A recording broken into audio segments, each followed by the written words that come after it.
magkaiba kami ng filosofiya sa buhay. Nung una, ang dami ko recommend for 6-month extension. Lahat ng unang hindi sa akin kasi pareho lang eh. Kasi sa Senate naman benefits is the same. You pay the same. Sabi niya, bakit ina-approve mo? I-recommend mo lahat yan. Hindi lang ko tuloy. Sabi niya, pag daw, tapos na, young blood. Okay, ganun naman yung all situation. I-justify mo. Yun ang rule niya ngayon. I-justify.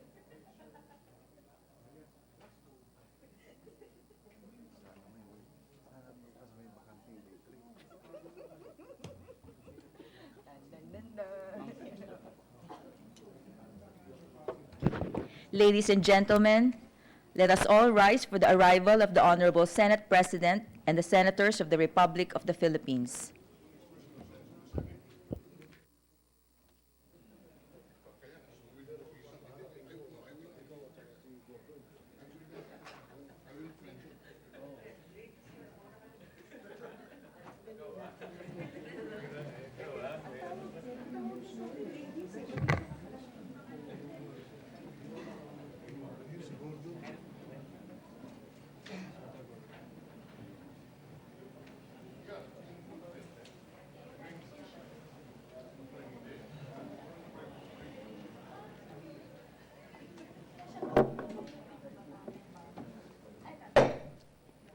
The 54th session of the Senate in the first regular session of the 18th Congress is hereby called to order. Senator Richard J. Gordon will lead the chamber in prayer.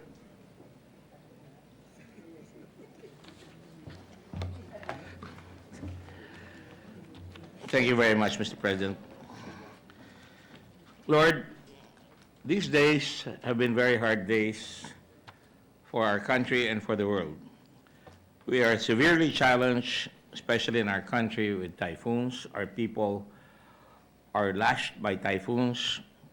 Volcanic eruptions have destroyed many homes, and people are in want and looking for hope. Lord, there are people here who are threatened by the coronavirus and have put sometimes fear in the solution, which it is not. So today, Lord, the Senate asks for discernment, wisdom, and compassion to be able to beat all these challenges and to make sure, Lord, that we are able to use our discernment, wisdom, and compassion in helping us decide the challenges of the times, the political as well as the enormous challenges that come to our country. All this we pray in Jesus Christ our Lord. Amen. Amen. Secretary, please call the roll. Roll call of members, the Honorable Senators Angara, Binay, Cayetano, De Lima, De La Rosa, Drilon, Gatchalian, Go, Gordon, Ontiveros, Lacson, Lapid, Marcos, Pacquiao, Pangilinan, Pimentel, Poe, Recto, Revilla, Tolentino, Villanueva, Villar, Zubiri, Senate President Soto III.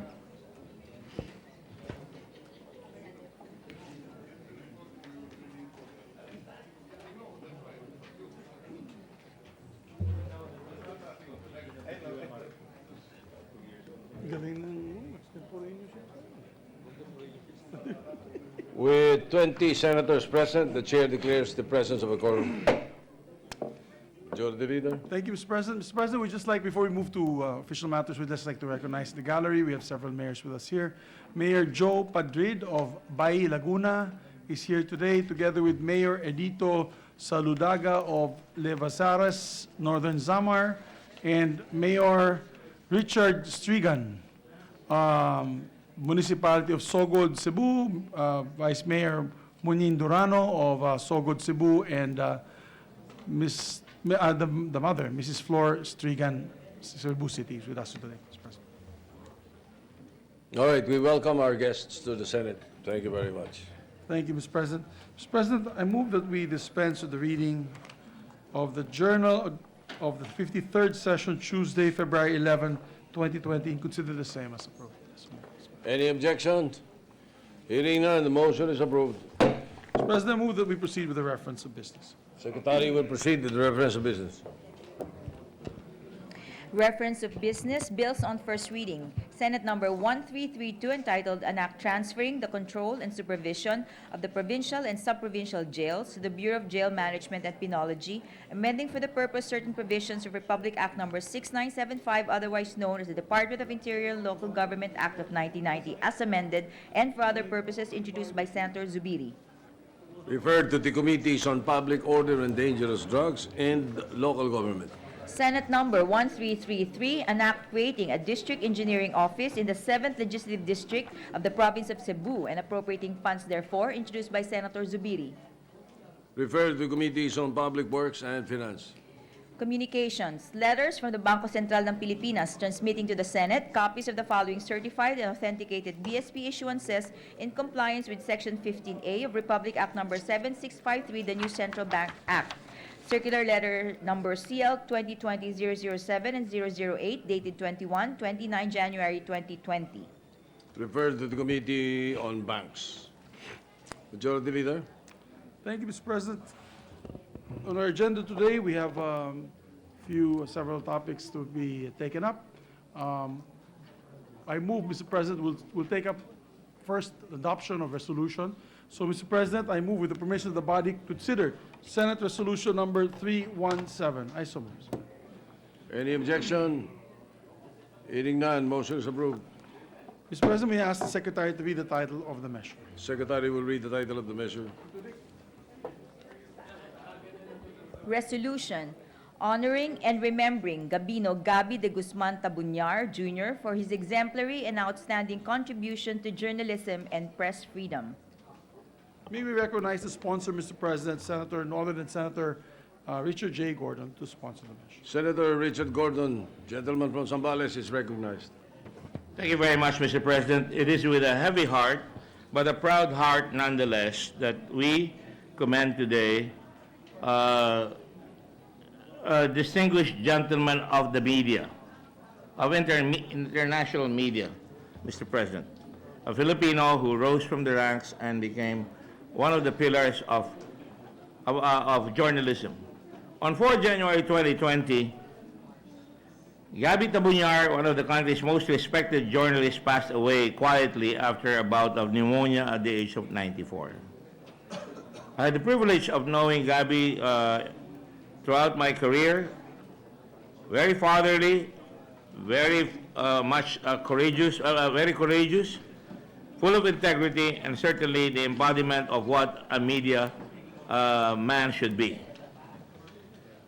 He was a true friend to many and mentor to countless journalists, Mr. President.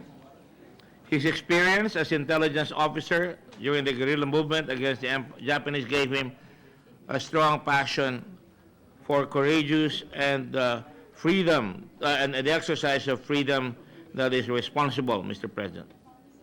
To me, he exemplified the highest ideals of courageous, compassionate, and committed journalism. He was a proponent of honest and accurate journalism, exemplifying the highest ideals of courageous, compassionate, and committed journalism in his coverage of the news through the ever-changing landscape of Philippine history, in particular, and especially after the post-World War II era, to the various political transitions in the succeeding decades.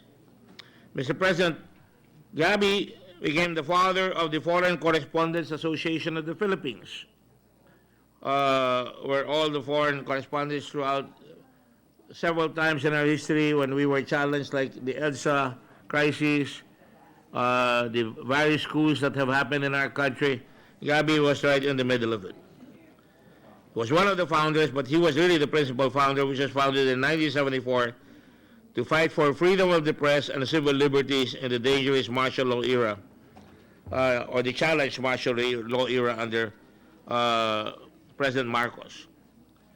I know that President Marcos also respected him very much. They may not have agreed with one another, but I'm aware that he was aware of who this gentleman, Gabby Tabunyar, was. Even in his retirement, he was still active in FOCAP activities as he guided young journalists to run the association's activities. He was a longtime correspondent for CBS News from 1986 until he retired in 2008. CBS, being Columbia Broadcasting System, is an American English language commercial broadcast television and radio network. He worked at Philippine Liberty News after World War II, worked at the War Information Office of the U.S. government in Manila in 1945-46, immediately after liberation, worked as media director for Winthrop, Sterling Company, and American Pharmaceutical Company. He always provided us with a platform upon which we could project, for example, the goodness of this country. Certainly, on a personal level, he helped me in the rapid transformation and development of Subic in the 90s and the challenge of SARS, terrorism, Abu Sayyaf kidnappings, faced and overcome by the tourism industry in the 2000s. He covered the 1991 Pinatubo eruption and bases turnover. And here's what he said that has remained in my heart and my mind. He said, character, and I quote, and I ask our colleagues to lend me their ears as I make this quotation. Character is the basis of all virtues. You talk about kindness and generosity, it all to character. Character is the main driver of a man, whether for good or for bad. His own character, as I already said, was forged when he stepped into the plate during World War II, when we were under Japanese occupation. From a CBS article, Gabby was a legend among Filipino journalists and served as a mentor to countless journalists. And so, Mr. President, this man who has passed on, very fond of telling stories about his many experiences as a teenager, running errands for the guerrilla movement during the war, and all his experiences with the powerful. He leaves behind, Mr. President, his family, his wife, whom I knew well, Maria Antonia Eguaras Tabuñar, died in 2008. His daughter, Mau Cardenas. Another son has passed on, Gabby Tabuñar III. Ramon Tabuñar, who works in the steel industry. Maria Antonio T. Paran, administrative staff for International Finance Corporation. And Maria Elisa Tabuñar, registered practical nurse for hospice care, Ottawa, Canada. Mr. President, I have filed the resolution, PS Resolution number 317. The family of Gabby Tabuñar is here. If we can pass this, it would be, I think, a very, very good, an honorable gesture on the part of the Senate to honor a Filipino who has risen as an example, as an outstanding contributor to journalism and press freedom. I ask our colleagues to endorse the resolution right away. Thank you very much, Mr. President. Thank you. The Senator Frank Drilon, Minority Leader, is recognized. Yes, Mr. President, we join the good sponsor, Senator Gordon, in endorsing this resolution for the adoption by the Chamber. We knew Gabby, as we called him during his lifetime, and as an active member and officer of the FOCAP, and indeed he was the exponent of press freedom in our country. He did not shirk from confronting government with issues that must be responded to, and therefore it is our honor to join Senator Gordon as a co-author, if he may accept, of this proposed resolution. All members. Yeah, Mr. President, we'd like to join the good minority floor leader to be made a co-author with the permission of Senator Gordon, this resolution, Mr. President. All right, place that on record. Thank And you. before we move to adopt, Mr. President, we'd just like to recognize the family of Mr. Tabuñar is here with us, Maria Teresa Cardenas, his granddaughter, Lucia, Ramon Tabuñar, and Maria Eliza Tabuñar is here with us, Mr. President. We would like to welcome them to the Senate. With that, Mr. President, there are no interpellators as well as amendments. We move to adopt proposed Senate Resolution number 317. I so move, subject to style. All right, any objection? Hearing none, PS Resolution 317 is hereby adopted. Subject to style. May we ask for a suspension, Mr. President, to allow the family to receive the... Session is suspended.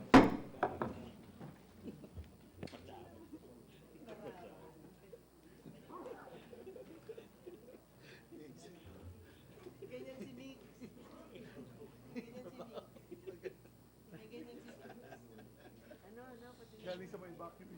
Galing sa evacuation. May mga damit sila, di ba? May mga damit.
Ready to issue, Mr. President? I'll just read some mayors. Ready to issue, Mr. President? Yeah. Session resumed. Mr. President, we have here also mayors, before we take up another matter, we also have here mayors from Maguindanao are here with us today. Mr. President, we have Mayor Mashami Mastura of Sultan Kudarat, Kits Guru of Matanog, Midpantao Mitimbang Jr. of Gidulungan, Abulais Manlao from Buldon, Alfizar Angas of Sultan, and Kahar Ibay of Parang, board members Mashur Birurar, and Parliament member Siti Shahara Mastura and Ibrahim Ibay, former mayor of Parang, are here with us, Mr. President. All right, welcome to the Senate. Mr. President, we'd like to recognize our minority floor leader for manifestation. Senator Frank Drilon, Minority Leader, is recognized.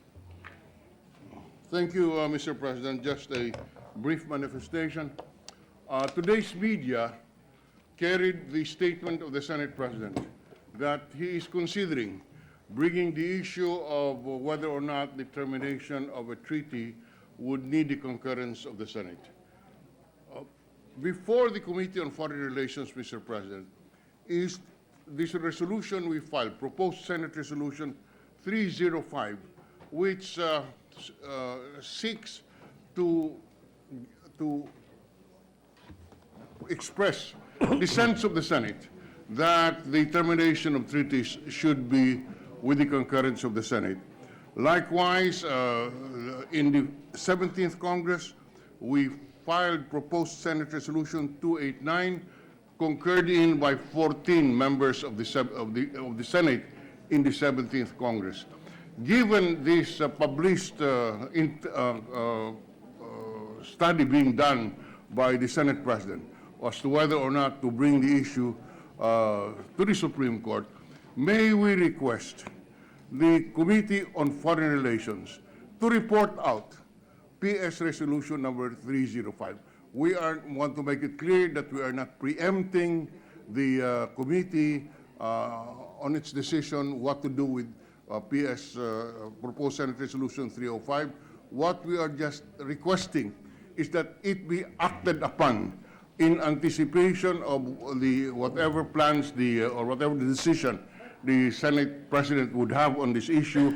At least he would be guided by the sentiment of the chamber if this proposed Senate Resolution 305 is reported out in plenary and acted upon by the plenary, just for the guidance of the Senate President as head of our chamber. Thank you very much, Mr. President. Thank you, Minority Leader. We concur with the manifestations. It will always be sensible to listen to the sense of the Senate before any action is taken. Yes, thank you, Mr. President. place that on Unfortunately, record we'll make also. that known to the chairperson of the Committee on Foreign Affairs. Unfortunately, Mr. President, nagkasakit po ating But chairperson. the staff of and members of the committee are here, so they are Yes, well yes. informed of the Nagkasakit po yung chairperson, manifestation. nahirapan Yeah. po sa bamboo bill natin. Pinahirapan sa bamboo bill. Actually, next on the item on our agenda is our bamboo bill.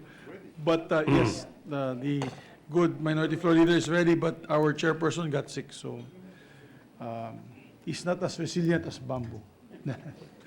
Mr. President, I'm sure we'll take it up on Monday. I'm just kidding. You can strike that off the record, Mr. President.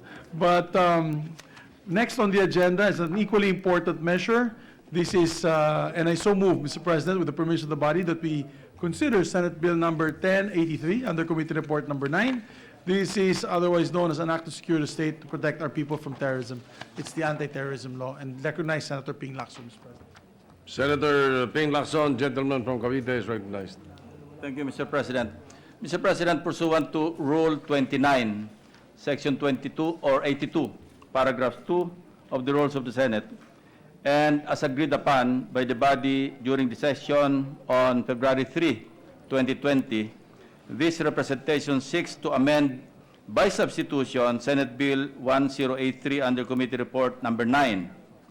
This substitute bill is a compilation of the amendments proposed and submitted by Senators Ronald Bato de la Rosa, Mig Subiri, Bong Revilla, Amy Marcos, Dick Gordon, Joel Villanueva, and Risa Ontiveros, including the points raised during the interpellations of several of our colleagues, notably Senator Drilon, Senator Pimentel, Senator Tolentino, Senator Pangilinan, among others.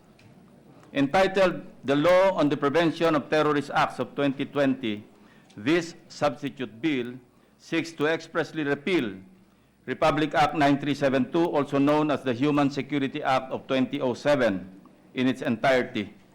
With this substitute bill, Mr. President, we will only have one cohesive and continuous bill containing some sections lifted from the current law, as well as the amendments and the new provisions introduced under the committee report. We have furnished all members of the chamber with the text of the proposed substitute bill. The substitute bill consists of 33 pages. May I move that the amendment by substitution of Senate Bill 1083 be considered as read into today's records, Mr. President? Any objection? Hearing none, the amendment by substitution is considered read into the records. The Secretariat is instructed to reflect the full text thereof into the records of the Senate. May I now move that the 33-page amendment by substitution be deemed approved without prejudice to the members of the chamber being allowed to go through the amendments page by page for their individual amendments, if any, at a later date or even today, Mr. President. Your motion is that the substitute bill will now serve as the working draft That is correct, and I move that, for purposes of the period of individual amendments. that is correct, Mr. President. All That right. it may be deemed approved without prejudice to the members of the chamber who may want to introduce more amendments, to be allowed to introduce their amendments, individual amendments, Mr. President.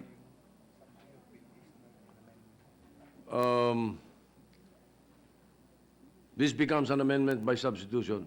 That is correct, Mr. President. All right. Any objection? Hearing none, motion is approved. Thank you, Mr. President. Majority Leader. Mr. President, with the permission of, yes, Mr. President, we close the period of committee amendments. So moved. Is that the motion of the good gentleman? No, the motion has already been approved. No, I was Amendment conferring. by We substitution. now have a Yes, new yes, working draft. My which apologies, is I was a- conferring with one of the authors, Mr. President. We now Senator have a Gordon. new working draft on 1083, and that is not a substitute bill but an amendment by substitution. Yes, Mr. President, so move. All right. Yes, we have already approved. Therefore, we could, so what is the request, Mr. President? The draft now that we have, if distributed, can now be open to individual amendments. Oh, Mr. President, okay. Mr. President, may I ask for a 1-minute suspension to confer with the author for All our right. individual amendment with Senator Gordon? All right. Thank you. Ask for one. Session suspended.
seconds lang, boss. 2 seconds.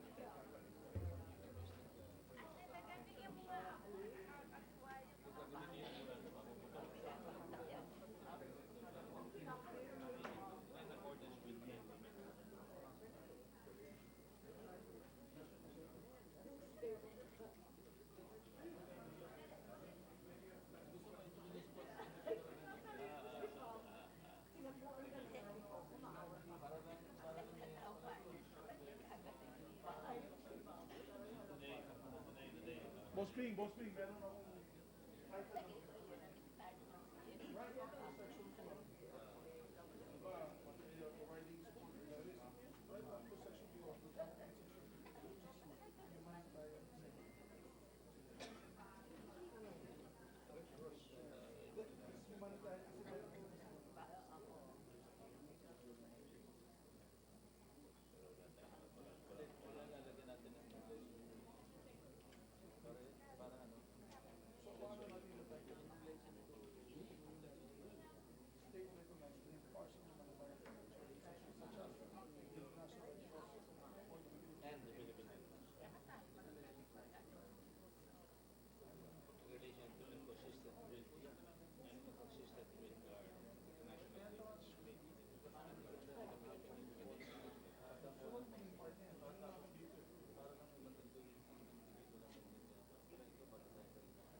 O yung dagdag mo, boss, dagdag mo.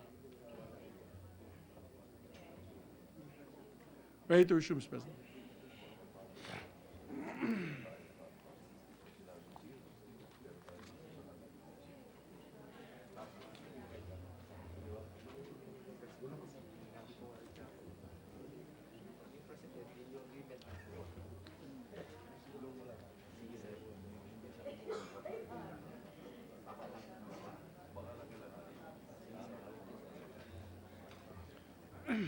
Ready to resume, Mr. President. Session resumed.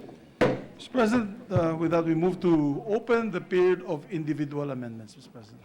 Yes, as much as 1083 is still being considered, period of individual amendments open.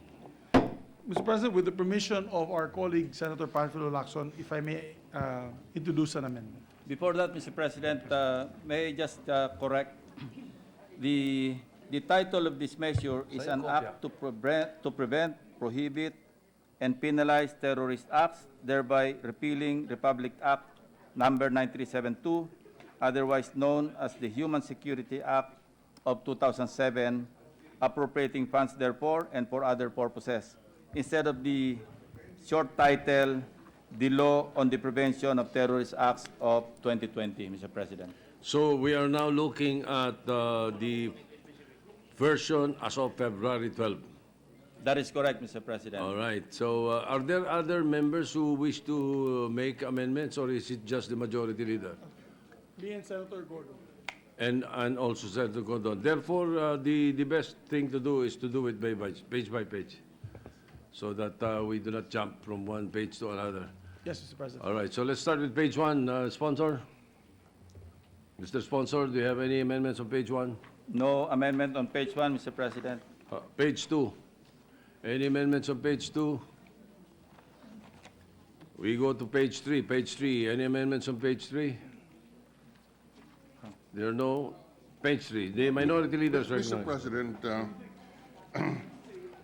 my understanding is that we're going through this and we are allowing members of our chamber to review this first, including myself, Mr. President. I see. Oh. And we can, as long as we can go back after today's session and be able to introduce our amendments, subject, of course, to acceptance by the sponsor and the chamber, so that this is just, we're suspending the rules so that this is just a working draft, as the Senate President has indicated. And we have done this in the past, Mr. President, just for easy, to facilitate the Yes, debates. easy Mr. President. procedure to facilitate. So, yes, we have precedents to this effect on bills reported out by committee, which was substituted on the floor. Mr. President, the suggestion or manifestation of the minority leader is well taken, with the exception of the individual amendment to be proposed by Senators Gordon and Subiri, Mr. President, because we'll be jumping to Section 12. They want to introduce a new section, and this is only pertaining to the Philippine Red Cross, Mr. President. All right, all right. So, With the in the permission, of course, meantime, of the members of the chamber, if that is, yes, we can do this swiftly because Okay. there are no other amendments. So we can proceed as manifested by the minority leader. And it does not preclude anyone from introducing individual amendments later if they feel that they have just reviewed it today. All right? So page 3. No amendments on page 4. No amendments. We go to page 5. No amendments on page 5. Page 6. Any amendments on page 6? Page 7. Amendments on page 8. Here, Mr. President. The majority leader is recognized. Thank you, Mr. President, and I also appreciate Senator Lacson's, the chairperson's, being gracious enough to allow us to provide this particular amendment. Mr. President, Section 12, page 8, the section is about providing material support to terrorists. On line 31, there's a proviso there, provided that the provision of religious materials, legal assistance, medical assistance, or humanitarian activities undertaken by state-recognized impartial partners or organizations such as the International Committee of the Red Cross, ICRC, or the Philippine Red Cross in conformity with international humanitarian law does not fall within the meaning of this section. What we would like to happen, Mr. President, because we put our people in harm's way, every day po yan, whether it is a conflict area or a disaster area. Particularly in conflict areas, our people, because of our impartiality, can go into these areas to assist whoever is laying on the ground, whether it's government forces or rebel forces, Mr. President, as long as they need our humanitarian support. We would like to appeal to this chairperson, and he's gracious enough to agree, provided we come up with the proper wordings, to come up with a standalone section on this particular provision.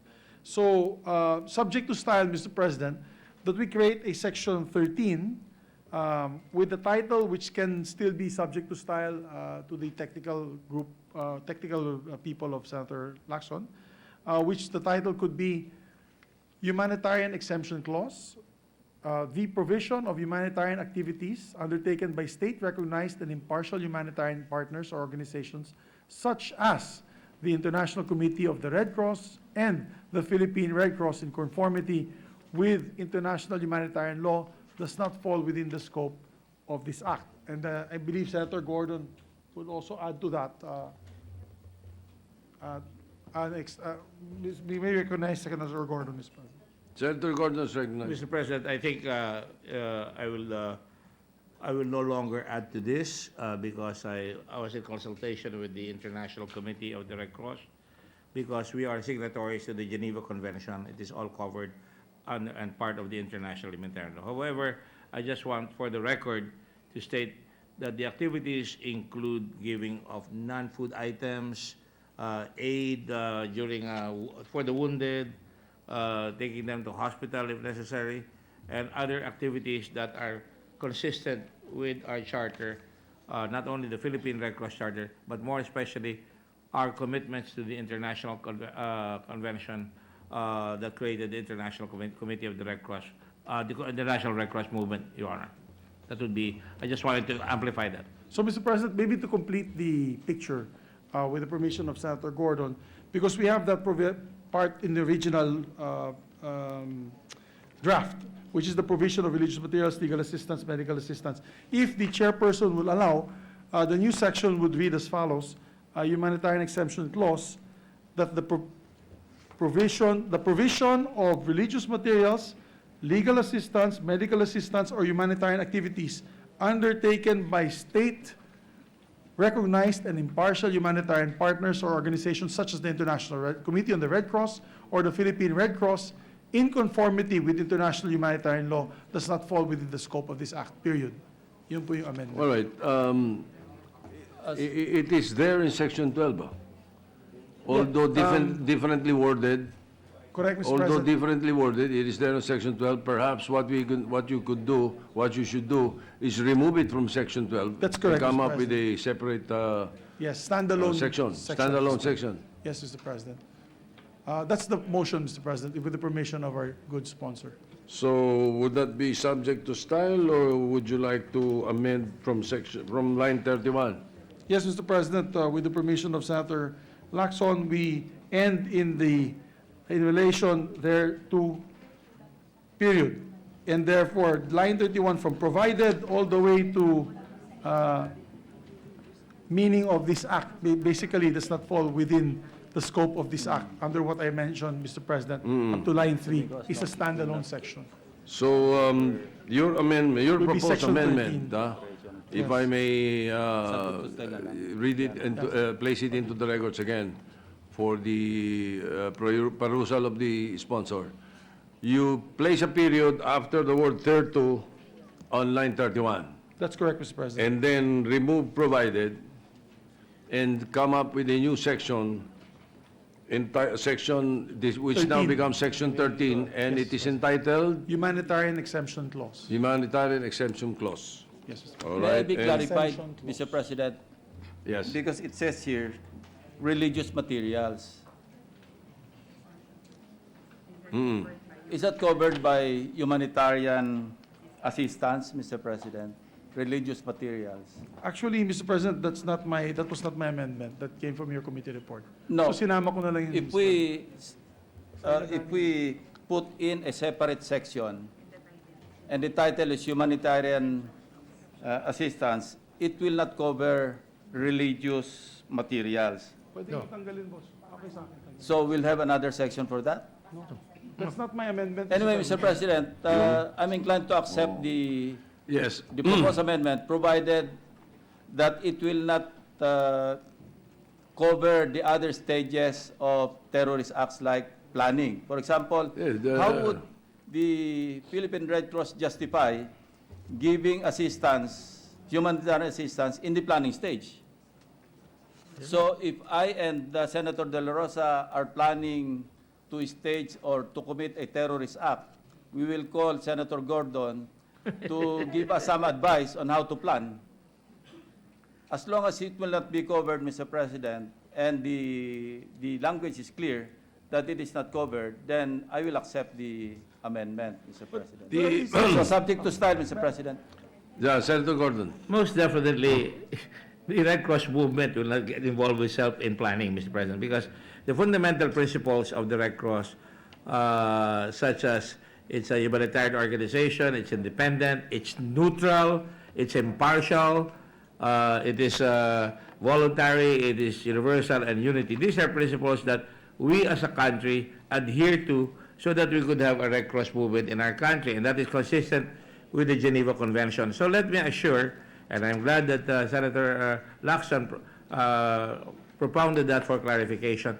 I will assure the good gentleman that the Red Cross is not involved with that, and he need not worry, and we are definitely not going to go into planning, All right. because that would violate our own principles. Okay. I would just like to place it on record, Mr. President. Yes, For yes. future reference. Yes, because the way the chair reads this, when you wrote this down, it was qualified by undertaken by state-recognized impartial humanitarian partners organizations. State-recognized Therefore, is hindi talaga kasali yung ganon. Pero, but then, it might be misinterpreted when you say religious materials. It could be jihad materials.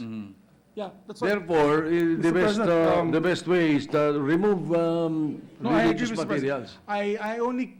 I only quoted what was in the committee report, Mr. President. That's not my, if you notice, the page that I have here does not have religious material, so. Yes, you may start with We're willing legal- to remove it, Mr. President. Better to start with legal assistance. Yes, the minority leader.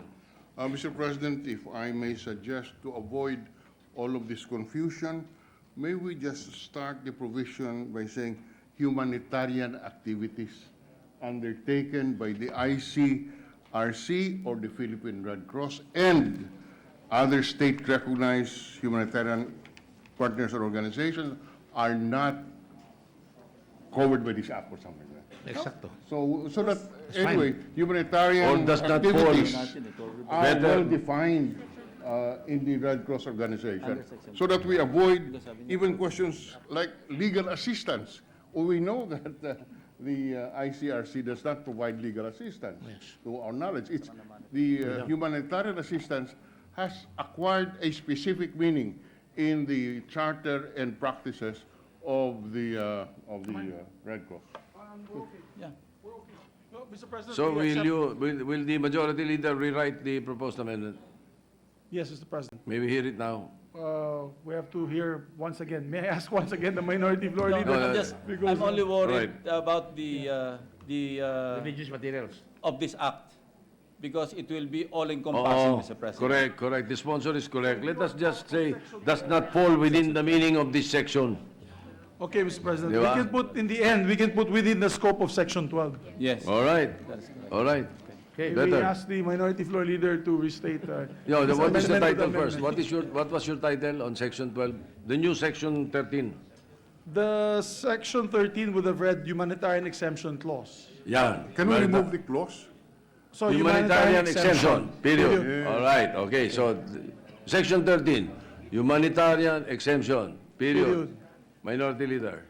And it shall start, the section will start, humanitarian activities undertaken by the International Committee of the Red Cross, comma, the Philippine Red Cross, comma, in conform and Red Cross and other State-recognized state-recognized and impartial. impartial humanitarian partners Partners or or organizations in conformity with international humanitarian law shall Does not fall or shall Does, not fall within the scope of Section 12. okay, yeah. Does not fall within the scope of section 12, Okay, yes, Mr. period. Okay. All right, now what does the sponsor say? Accept. I didn't Accepted. hear everything, but accepted, Mr. President. Ano? I guarantee you, it's good. Thank you, Mr. All right, President.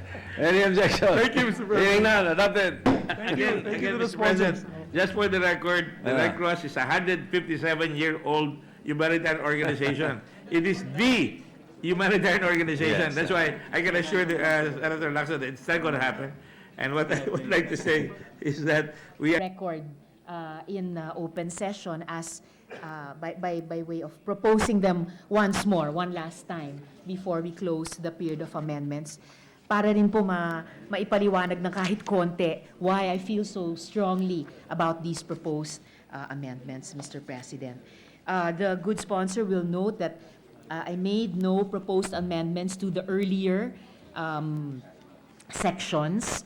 May I inquire from yes, the Mr. President. distinguished lady, Mr. President, if we are referring to the same document, this is dated 20 February, 12. 12 February, 2020, February 12, 220, ba't may sign of peso to? I will need to look at my Probably old receive at copies, Mr. President. 2:20 PM. Since I only made one submission to the good sponsor, Mr. President, even without checking my old copies which have the date on them, which has the date on it, we're probably referring to the same document, Mr. President. May we hear your proposal? Yes, thank you, Mr. President. If it's here already. Yes, Mr. President. The good sponsor will note that I made no proposed amendments to the additional powers sought for the state to combat terrorism, but my proposed amendments were all in terms of strengthening or restoring some of the safeguards on the side of the citizens. In the same way po that in our Constitution, what we have is a social contract between the state as the all-powerful and mandating some of its institutions to bear arms in defense of the state and the people, and on the part of the citizen, who, when he or she stands alone before the state, is certainly the much less powerful one. So, Mr. President, good sponsor, my first proposed amendment. Mr. President, Yes, Mr. President. with the permission of Senator Ontiveros, we indeed received the proposed amendments of Senator Ontiveros yesterday. But the reference used is a committee report in the 17th Congress. Hindi po itong committee report under the 18th Congress. Kaya medyo nahilo po yung aming staff. I do apologize, Mr. President, if that's the case, but it is Iba my po yung understanding that I used as my reference for my proposed amendments the current committee report. 1 minute suspension, Mr. President. Session is suspended.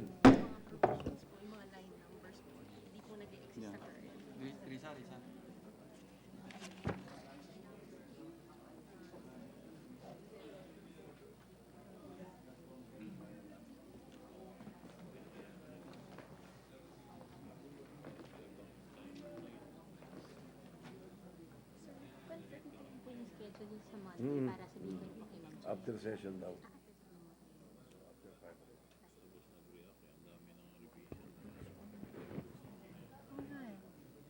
Ginagawa yung reference sa ngayon. Hindi na, wala na yung committee report. Ito na ngayon.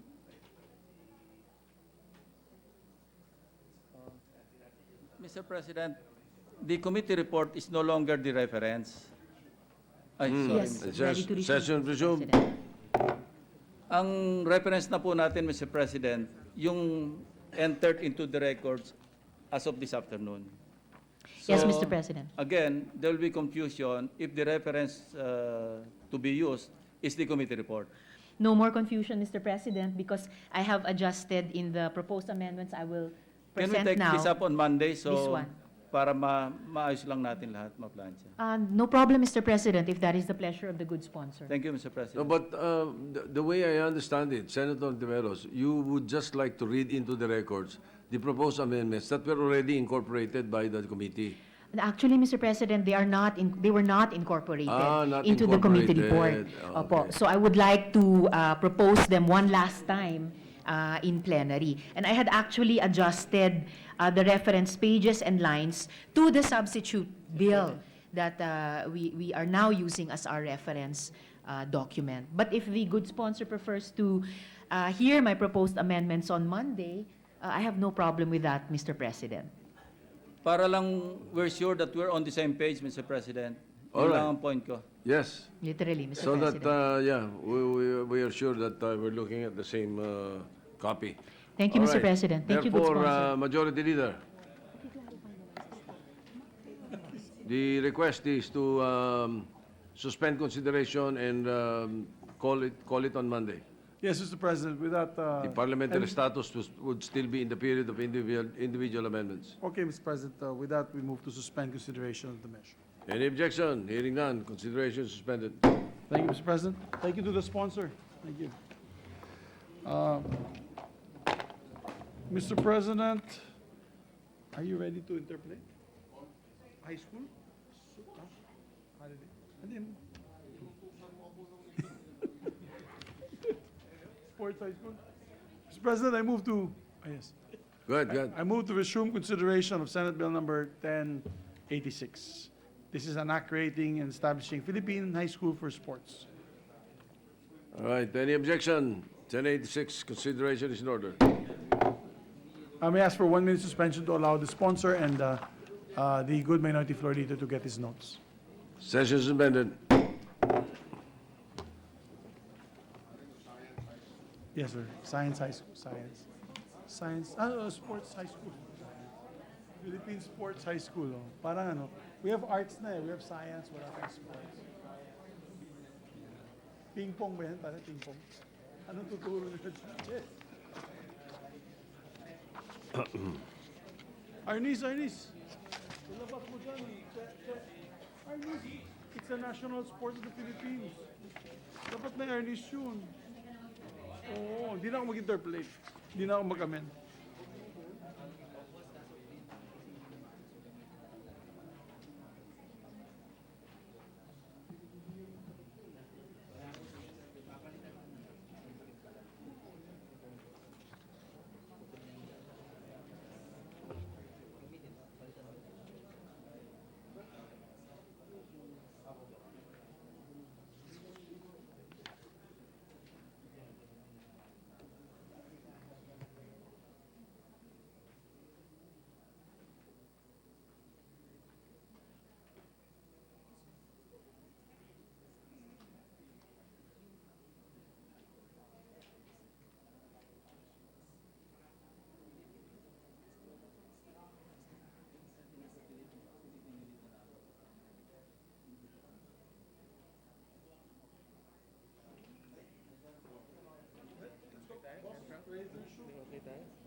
Session resumed.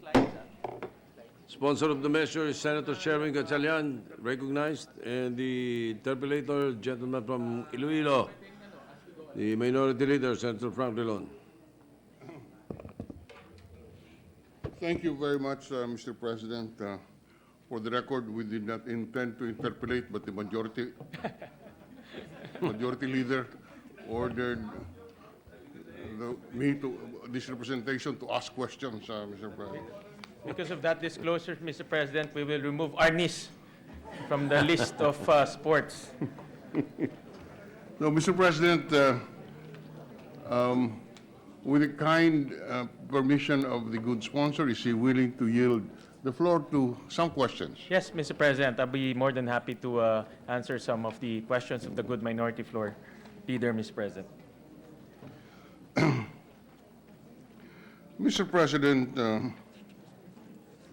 the measure seeks to establish a Philippine high school for sports under Section 3, which will be attached to the Department of Education, which is mandated to coordinate with the Philippine Sports Commission for policy and program formulation and implementation of the subjects pertaining to sport. So our first question is, Mr. President, what is the difference between what is proposed here and the concept of a sports track under the K+12 setup? Okay. Mr. President, this is a special facility wherein the concept of sleep, train, and study will be promoted, Mr. President. And what we discovered from our research, Mr. President, that the downtime, meaning the time that our students travel to school, is actually wasted time because it can be put into training or put into studying, Mr. President. So the concept here, Mr. President, is to put a school located within the compound of the athletic facility, Mr. President. So there will be no downtime, meaning the moment they wake up, they'll be training, and then use the other time for studying, Mr. President. Mr. President, is this different? Just to put it, can you have a categorical answer? Presently, under the K+12 system, a senior high school student is given an option Yes. of a sports track. Correct. As one of the 4 tracks under the K-12. The other tracks being Academic, academic, TVL, technical and vocation, arts, and sports. Our question is, what is the difference between the sports track as required or as being practiced or being being, how would you call this, provided Okay. under the K+12 and the Philippine Philippine High School for Sports? In other words, if you are a senior student and you choose the sports track, that's different from the high schools for sports curricula? Yes. Mr. President, the difference is in the K to 12, you only have one option among the four, meaning you can choose academics, you can use tech voc, you That's can correct. choose sports, or you can choose arts. That's In correct. this facility, sports is embedded in the curriculum, Mr. President. So just to give Sports the is in there. embedded in the curriculum. So just to give the good minority floor an idea, on slide 3, Mr. President, there'll be 2 core subjects in one curriculum. In the screen, Mr. President, the core subjects will be mainly academics, and the specialized subjects will be mainly athletics, Mr. President. And this is the proposed curriculum of a student studying in a sports high school, Mr. President. So the main difference, the other one's optional. Here, it's part of the curriculum, Mr. President. So in relation to the K plus 12, this high school will be accepting students at what grade level, just for the record? Is it grade- Junior high school to senior high school, Mr. President. So meaning grade 7 all the way to grade 12, Mr. President. grade 7 all the way to grade 12? Yes, Mr. President. And when the students get into the Philippine high schools for sports, that means he has chosen the sports track. Correct, Mr. President. Well, Mr. President, there is a admission process in this facility, Mr. President. So there's 2 ways, meaning PSC, the Philippine Sports Commission, can recruit you. For example, if they see you in the Palarong Pambansa as a excellent athlete, they can recruit you. Or the student can apply to this sports high school, Mr. President. There'll be an admission program wherein the students will be tested for his athletic abilities, Mr. President. So, All right. so you can apply or you can be recruited, Mr. President. But the K to 12 stays as part of the academic side of the curriculum, Mr. President. So there will only be one location for the Philippine high school for sports, or can they establish high schools for sports all over the country? They can establish high schools for sports all over the country, Mr. President, but initially it will be located in New Clark City because of the existing facilities, Mr. President. But for example, in the future, for example, in Mindanao, there'll be a lot of potential athletes there, and facilities are existing in that area. They can establish a devolved high school for sports in Mindanao, Mr. President. Theoretically, Mr. President, the seniors who are potentially will potentially be enrolled in the Philippine high school for sports, is that a correct assumption, sir? Not necessarily, Mr. President, because if you are in the regular K to 12 class, Mr. President, you have an option Yes. to choose the sports track, but it That's doesn't correct. necessarily mean that you excel in sports, because that is your interest.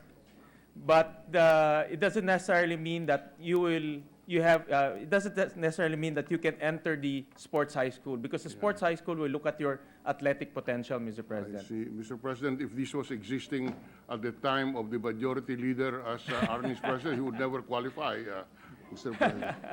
Mr. President, the good majority floor leader is a Philippine representative for the Arnis.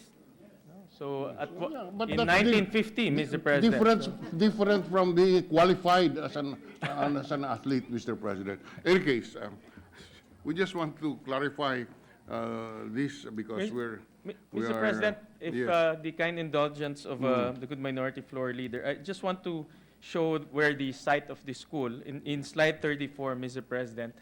This is the proposed site. The red box is the proposed site for the high school. And if you see from the map, Mr. President, it's only 1 or 2 minutes away from the athletic stadium, the aquatic center, and the athletics village. The current athletic village can potentially house 1,200 athletes, Mr. President. And this is where the student athletes will be belittled, Mr. President. So it's located in one compound. Okay. Now, So those who would have chosen the sports track need not necessarily be qualified and qualified to enter the Philippine high school for sports. Correct, Mr. President. It's the potential of the student that will be gauged whether he can enter the Philippines high school for sports. In the ordinary K-12 subject, Mr. President, they don't look at the potential, but they look at the interest. If the student is interested in sports, in arts, or whether in tech voc, that is the deciding factor in the regular K-12 schools, Mr. President. Thank you, Mr. President. Mr. President, the Republic Act 11214 established the Philippine Sports Training Center Act, I'm sorry, entitled the Philippine Sports Training Center Act. We passed this a year ago. It mandated the establishment of the Philippine Sports Training Center that will include training facilities for Olympic sports and other sports activities as deemed significant and necessary by the Philippine Sports Commission. And Section 2 of the law we cited mandated the construction of the Philippine Sports Training Center within a period of 18 months. So, two questions, Mr. President. The law which we cited mandated the construction of a sports training center. Is this different from the sports facilities contemplated under this act, Mr. President? The mandate is different, Mr. President. The PSTC will train athletes in the national team.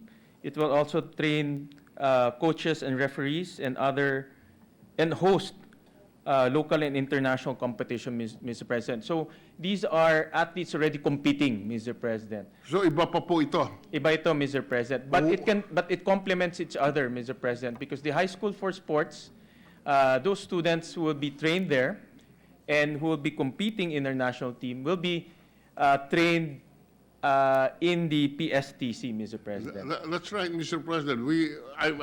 You know, as a matter of practicality, we do not see the difference between the facilities that the Philippine Sports Training Center Act mandated to be constructed and the proposed training centers that are also proposed to be constructed under this measure. That's correct, Mr. President. The facilities will be co-used by the high school and also by the PSTC, Mr. President.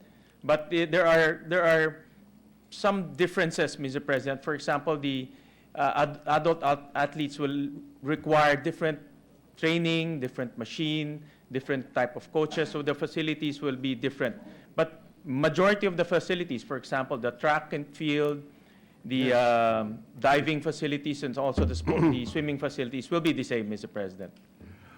Talking about that, what is the status of the construction of the Philippine Sports Training Center mandated under the Philippine Sports Training Center Act of 2019? Wala pa, di ba yun? But it's not there. No. Mr. President, it's still in the feasibility study stage, Mr. President, meaning they're still undergoing location studies, what facilities to build, what sports to focus on, Mr. President. So it's still in a very initial stage, Mr. President. Good, Mr. President. So that probably we can incorporate in the proposed measure a provision which will mandate the integration of the sports facilities contemplated under Republic Act 11214 and the sports facilities contemplated under the proposed measure, so that we don't end up with so many sports facilities that will not be utilized. I agree, Mr. President. Sports facilities are very expensive facilities. Yes. I think this was brought up by the good minority floor leader during the budget deliberation. Yes. And I do agree that sports facilities has a potential to be a white elephant, no, if you don't maximize it. Yeah. So it's good to synergize these sports facilities, wherein the high school for sports will be training youth, and the PSTC will be training national athletes already, Yes, Mr. President. but the facilities would be the same, Yes, except they- probably They can for- co-use, Mr. President, Yes. because this type of But the facilities are very- facility should not include the caldero, Mr. President. The caldera is already there, Mr. President, so. Anyway, Mr. President, if the good minority floor leader will permit, I just have a few slides because I visited the high school for sports in Singapore in slide 35. And this is a model that we are emulating, Mr. President. And the motto of Singapore Sports School, learned champions with character, Mr. President, meaning putting a lot of emphasis on academics in their model, Mr. President. In the next slide, this is a facility, a bowling facility inside their high school for sports. In the next slide, it's bowling is one of the sports that they decided to focus on, Mr. President. And next slide is their practical shooting facility, Mr. President, sa Singapore. Very high-tech. Everything is computerized, Mr. President. Next slide. And this is another sport that they want to excel in, practical shooting. I noticed that this trainee is a lady. Yes, Mr. President, a high school student, Mr. President. Next. I just want to know who the gentleman, oh, there he is again. The next slide is ping pong, Mr. President. And the next slide is their track. This is actually a 7-hectare facility, Mr. President, inside Singapore, Mr. President. So Singapore is putting a sports program as early as high school. But the focus here, Mr. President, I'd like to put an emphasis here is they didn't leave academics behind. Academics is a very important core mandate of this sports. That's why in our bill, Mr. President, academics will also be given a lot of focus, Mr. President. Mr. President, if the good sponsor brought us on this inspection to the Singapore sports facility, we would not have interpolated anymore. Wala lang Arnis dito, Mr. President. Mahina tayo sa promotion ng Arnis. Okay, just a few more items, Mr. President. What is the status of the sports facilities used in the SEA Games? Mr. President, I was informed that by this year, middle of this year, these facilities, the sports facilities, will be turned over to the government, to BCDA already, Mr. President. So BCDA will have full ownership of the facilities, and they allow the high school for sports to use this facility free of charge and be given priority in the use of these facilities, Mr. President. Because Still we- BCDA this year. Because we were assured that this facility would be able to maintain itself and would generate its own income for its maintenance. So far, we have heard that the only occupants of the athlete village are those with the coronavirus now.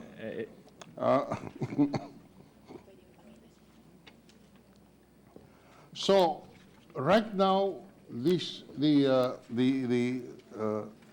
sports facilities used in the SEA Games is not being used by any athlete.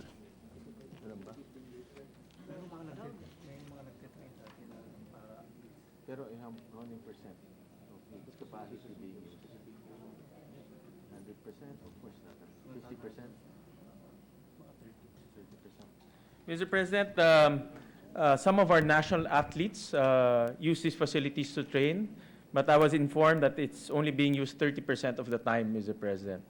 So the excess capacity, Mr. President, is perfect for the high school for sports to maximize the capacity, okay, Mr. good. President.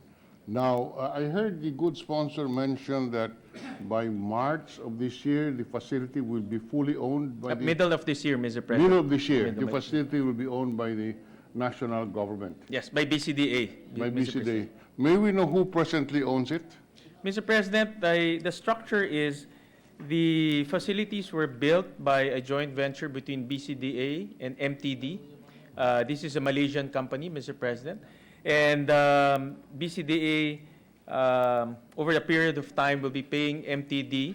And by the end of the payment, BCDA will own the facilities, Mr. President, the sports facilities. And I don't think that that period of time will end in the middle of the year if you are going to use the schedule that is in the contract for the construction of this facility. I was informed by BCDA that the middle of this year, Mr. President, they have programmed to fully pay the property, Yes, Mr. President. But it I will is- check the. It is programmed because by the middle of this year, presumably the funds in the General Appropriations Act will be already be made available, which will be used to pay the loan that was secured from the Development Bank of the Philippines. And so this becomes a public facility, a public structure. But note that it is a smart way of avoiding the Procurement Act insofar as bidding is concerned. Mr. President, I will have to check the process of how BCDA undertook the construction of this facility, Mr. President. I love to be proven wrong, Mr. President. Mr. President. Meron pa? Huh? Yes. All right.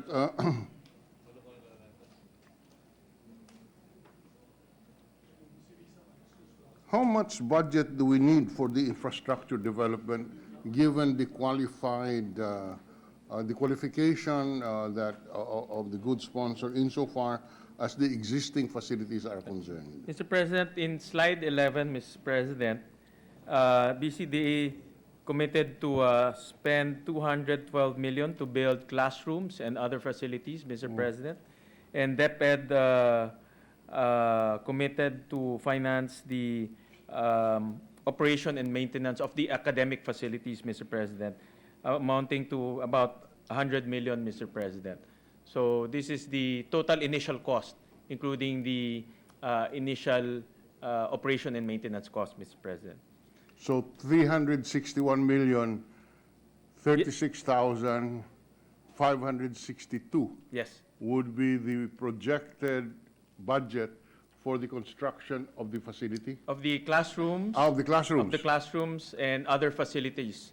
Oh. These are mostly academic facilities, about Okay. 90% The academic. sports facilities would be the existing sports facilities in the new Clark City will be used by the Philippine high school sports. Yes, Mr. President. In slide 12, Mr. President, these are the proposed sports. Slide 12. Slide 12. Okay. Is Arnis there, Mr. President? It's very hard to answer that, Mr. President. Here. Oh, why? So, We will include Arnis definitely, Mr. President. Mr. President, I'd like to remind the sponsor, with the permission of the minority Floor please. Leader, I'd like to remind the sponsor that our niece is our very own Philippine sport, national sport, and Philippine martial arts, world-renowned all over the world, and I believe that it should be given I agree. priority. I agree, Mr. Yes. President. I agree, Mr. President. So and, if you agree, Mr. Sponsor, why did you not include Arnis? Mr. President, I just wanted to demonstrate the sports that we can already train the students using the existing facilities. Actually, Mr. President, to add to the discussion, during the Palarong Pambansa, and if the DepEd is there, the largest contingent of players for any sport is our niece. Correct, yes. By the thousands. And Children during the Southeast competing. Asian Games, the Arnis athletes 14 golds. brought home 14 gold. 10% of all the medal home. So with all of this, why is it not included? We will in make the sure, budget? Mr. President, that Arnis will be included in the list of sports. Yeah, Number you- one, Mr. But President. that is no commitment that the appropriate facility will be built, just the list. Anyway, just, Just with the permission of the minority leader, just a quick question, Mr. President, with the permission of the sponsor. Yes, please. This facility, the Philippines High School for Sports, will it be, so it's going to be run by the DepEd? It will be run by DepEd, but PSC will be there.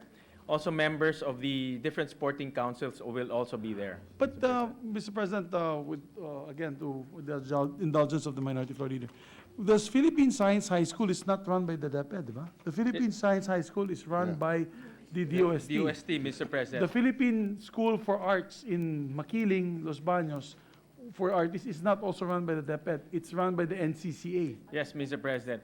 But the DepEd can also So put up what is their the own logic science why school. we put it under the DepEd and not under the PSC? The logic here, Mr. President, is to put focus on academics first, Mr. President, because we want to make sure that the academics of the students will be given priority, and sports will be part of the curriculum, Mr. President. But what we'd like to make sure, Mr. President, I'm sure the minority floor leader will agree with me on this, you don't want to make this redundant, like it's similar to all national, another national high school, but just make sports aside. Yes. Don't you want to focus on the sports as well? Because then it will not be any different from a national high school built in Pampanga or in... Mr. President, in on slide 22, Mr. President, let me just put the members of the Board of Trustees, Mr. President.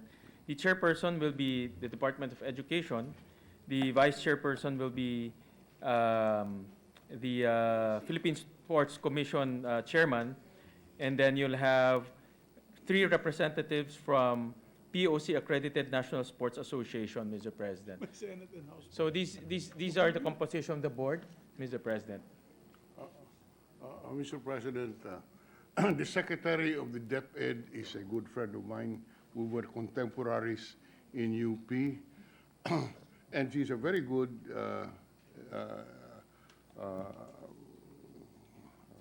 appointee in the field of education. But, Mr. President, without any malice, I have to raise this question. Would the present DepEd could she carry out the functions of a sports facility? Actually, Mr. President, the Of course, presence... I'll answer myself. The present secretary should not, or the provision should not be influenced by the present occupant. Yes, Mr. President. And also the presence of the chairman of this Philippine Sports Commission, Mr. President, will give a lot of weight to the sports aspect or the athletic aspect of the school, Mr. President. All right. Firstly, my comment is that there are how many members? There are 11. Huh? How many? 8 members, Mr. President. 9. There are a total of 9 members of the Board of Trustees. Just a question, why is it need the representative of Congress and the Senate? This was patterned, Mr. President, from the Philippine High School for the Arts, wherein the presence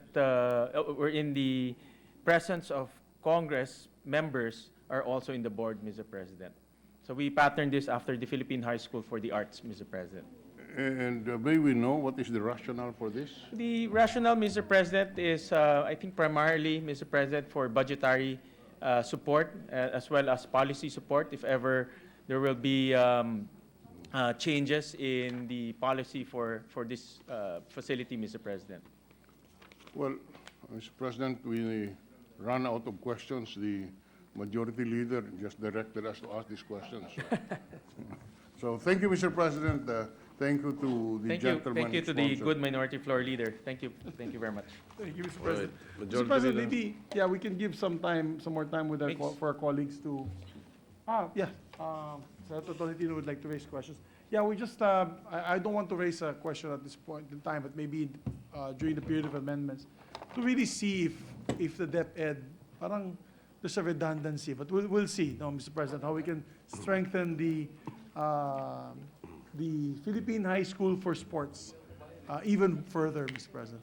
But before anything else, we'd like to recognize Senator Francis Tolentino, Mr. President. Mr. Senator President, just as Tolentino is recognized. a disclosure, the Philippine High School for the Arts is also an attached agency of the DepEd, Mr. President. Yeah.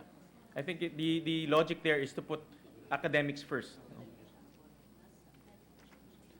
Thank you, Mr. Senator President. Tolentino, yes. With the permission of the good sponsor, will he yield to some questions? Yes, Mr. As President. following the line of questioning of the good minority leader, I also had the occasion to personally question a good friend, Secretary Briones, during my stint as a member of the cabinet. I'm a little bit confused myself because when I was still in high school, this used to be called the Department of Education, Culture, and Sports. Later on, Mr. President, there were some changes that removed the mandate of culture and then retained the mandate of sports, and thereafter culture and sports were deleted from the functions, and it ended up as DepEd. There was, if I'm not mistaken, there was even a time that this was just a Department of Education, if I'm not mistaken, during the time of the former head of the Development of Academy of the Philippines in Tagaytay, Dr. Onofre Corpus. So, Mr. President, I'm a little bit perplexed on how this supposed to be newly created body would be attached to DepEd when DepEd is not primarily involved now in sports. And that's the reason why we created the Philippine Sports Commission, Mr. President. So if I may ask the gentleman, Mr. President, is the DepEd the proper agency to handle this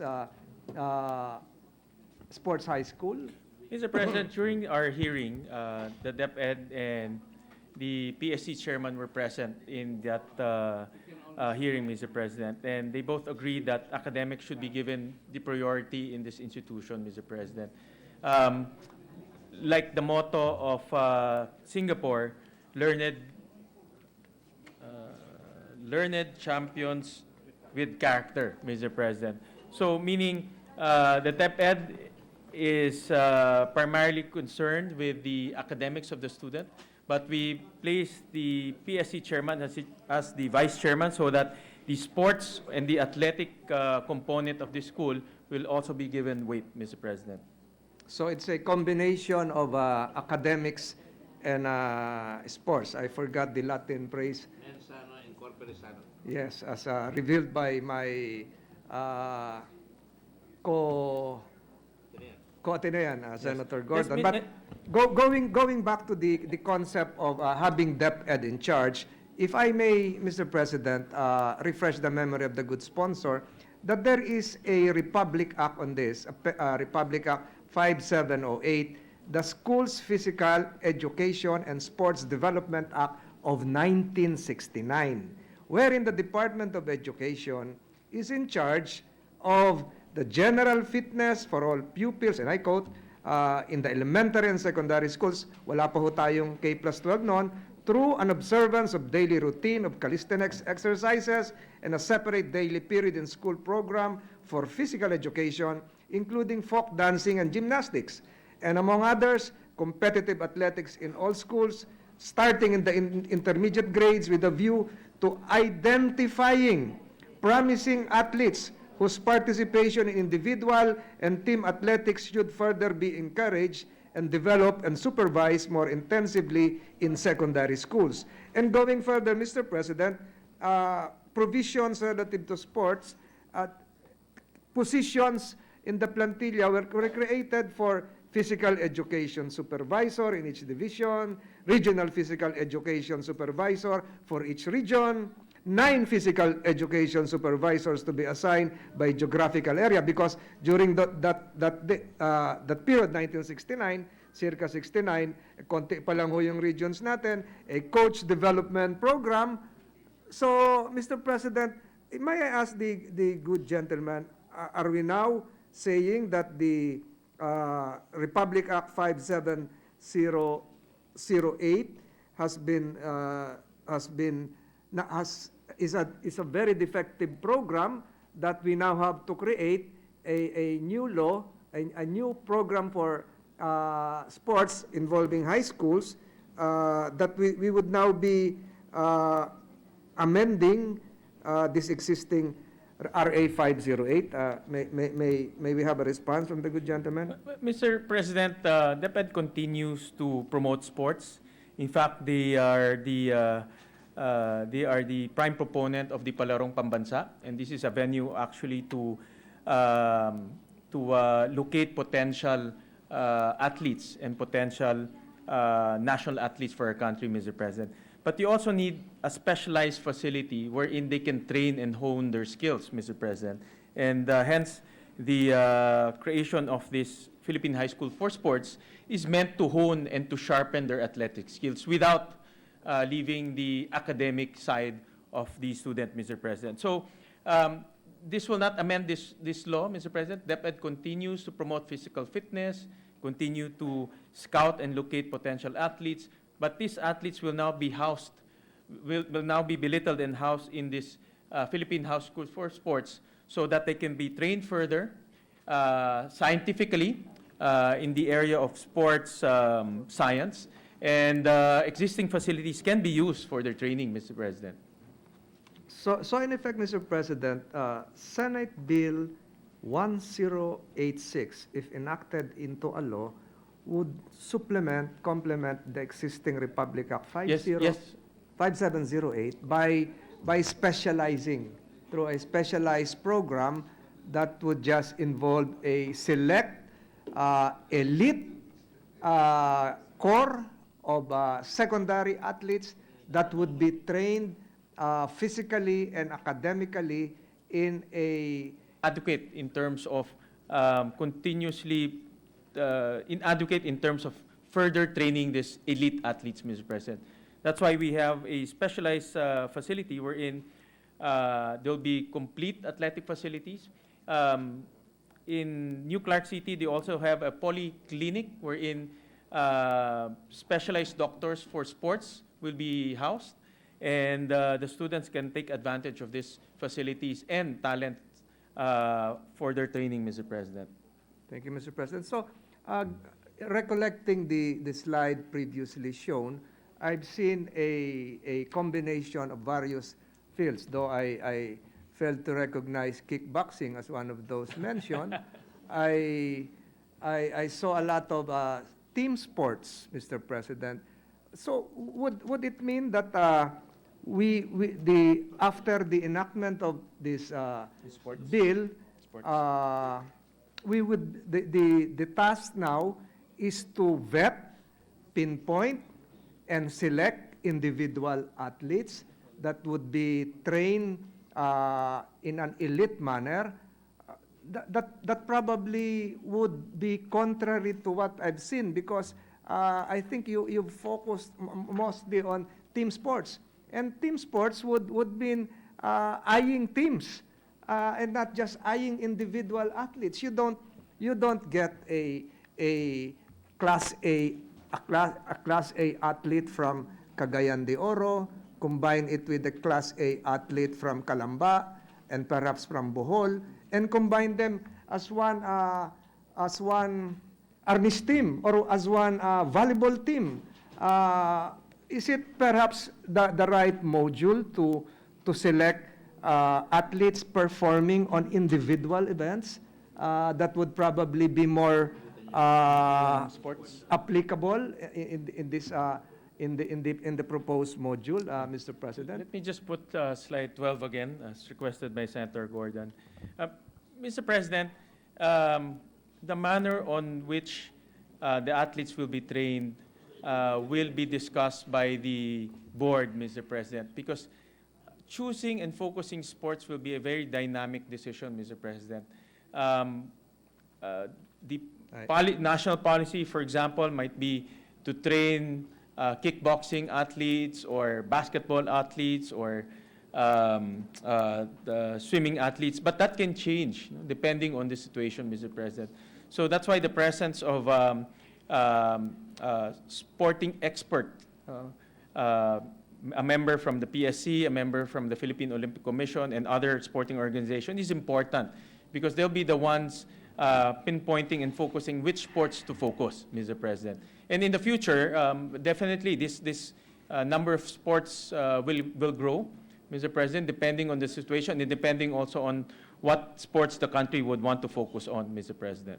I stand corrected, Mr. President, because shown on the slide is just one team sports, and it is football and perhaps water polo and Swimming can be a team sports and relay.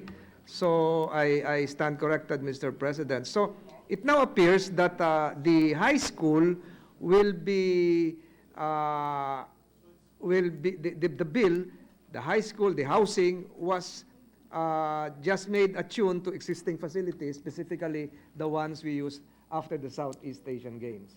Primarily, yes, Mr. President, but in the future, if the High School for Sports and its board decides to focus on other sports, no? For example, contact sports, arnis, kickboxing, or other sports, they can launch a specific Skateboarding, I think in Tagaytay, that is also one of the sports that they're Weightlifting. promoting.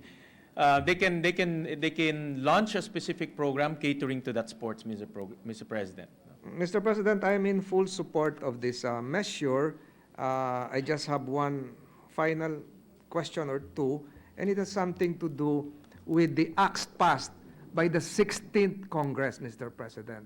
And for the record, during the 16th Congress, and probably I'll ask a question directly to the sponsor, during the 16th Congress, Congress passed Republic Act 10674, an act establishing the Davao del Norte Regional Sports Academy to be located in the Davao del Norte Sports and Tourism Complex and allocating funds therefore. Number two, Republic Act 10680, an act establishing the Misamis Occidental Sports Academy in the capital of Oroquieta, province of Misamis Occidental. Republic Act 10681, an act establishing the Talisay Sports Academy and Training Center in the city of Talisay, province of Cebu.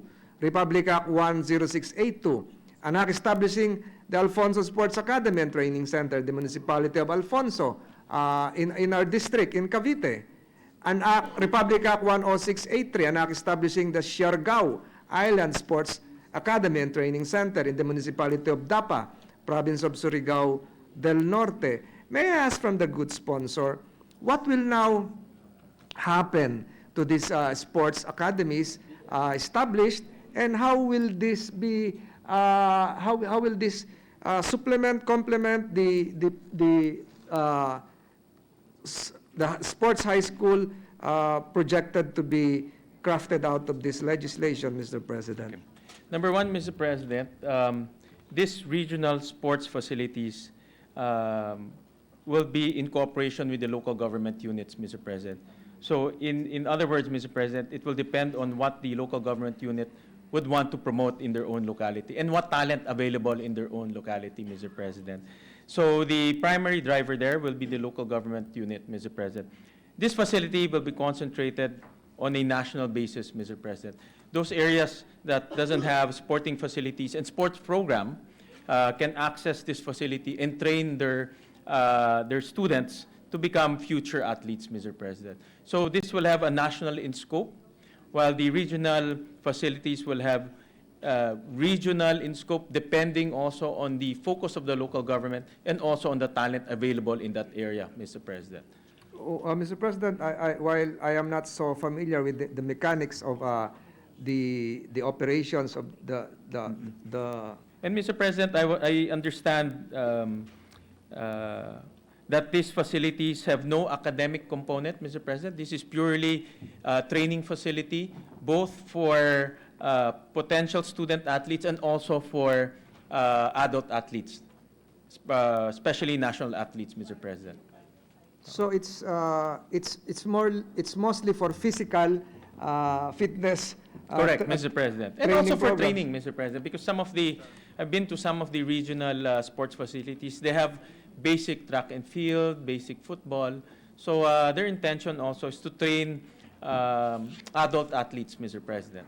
Yes, Mr. President. But I heard a while ago from the good sponsor that there is a plan, probably after the initial establishment of the high school in the Clark City area, to expand this high school to encompass other regions, and perhaps the good sponsor might be willing to include the facilities that I mentioned a while ago as part of the high school program, because definitely sports high school program, because definitely high school students from Surigao del Norte, Talisay, Cebu, Misamis Occidental, will be having a hard time being relocated and housed in the facilities that is being used right now for, no offense for the NCOB, refugees or what.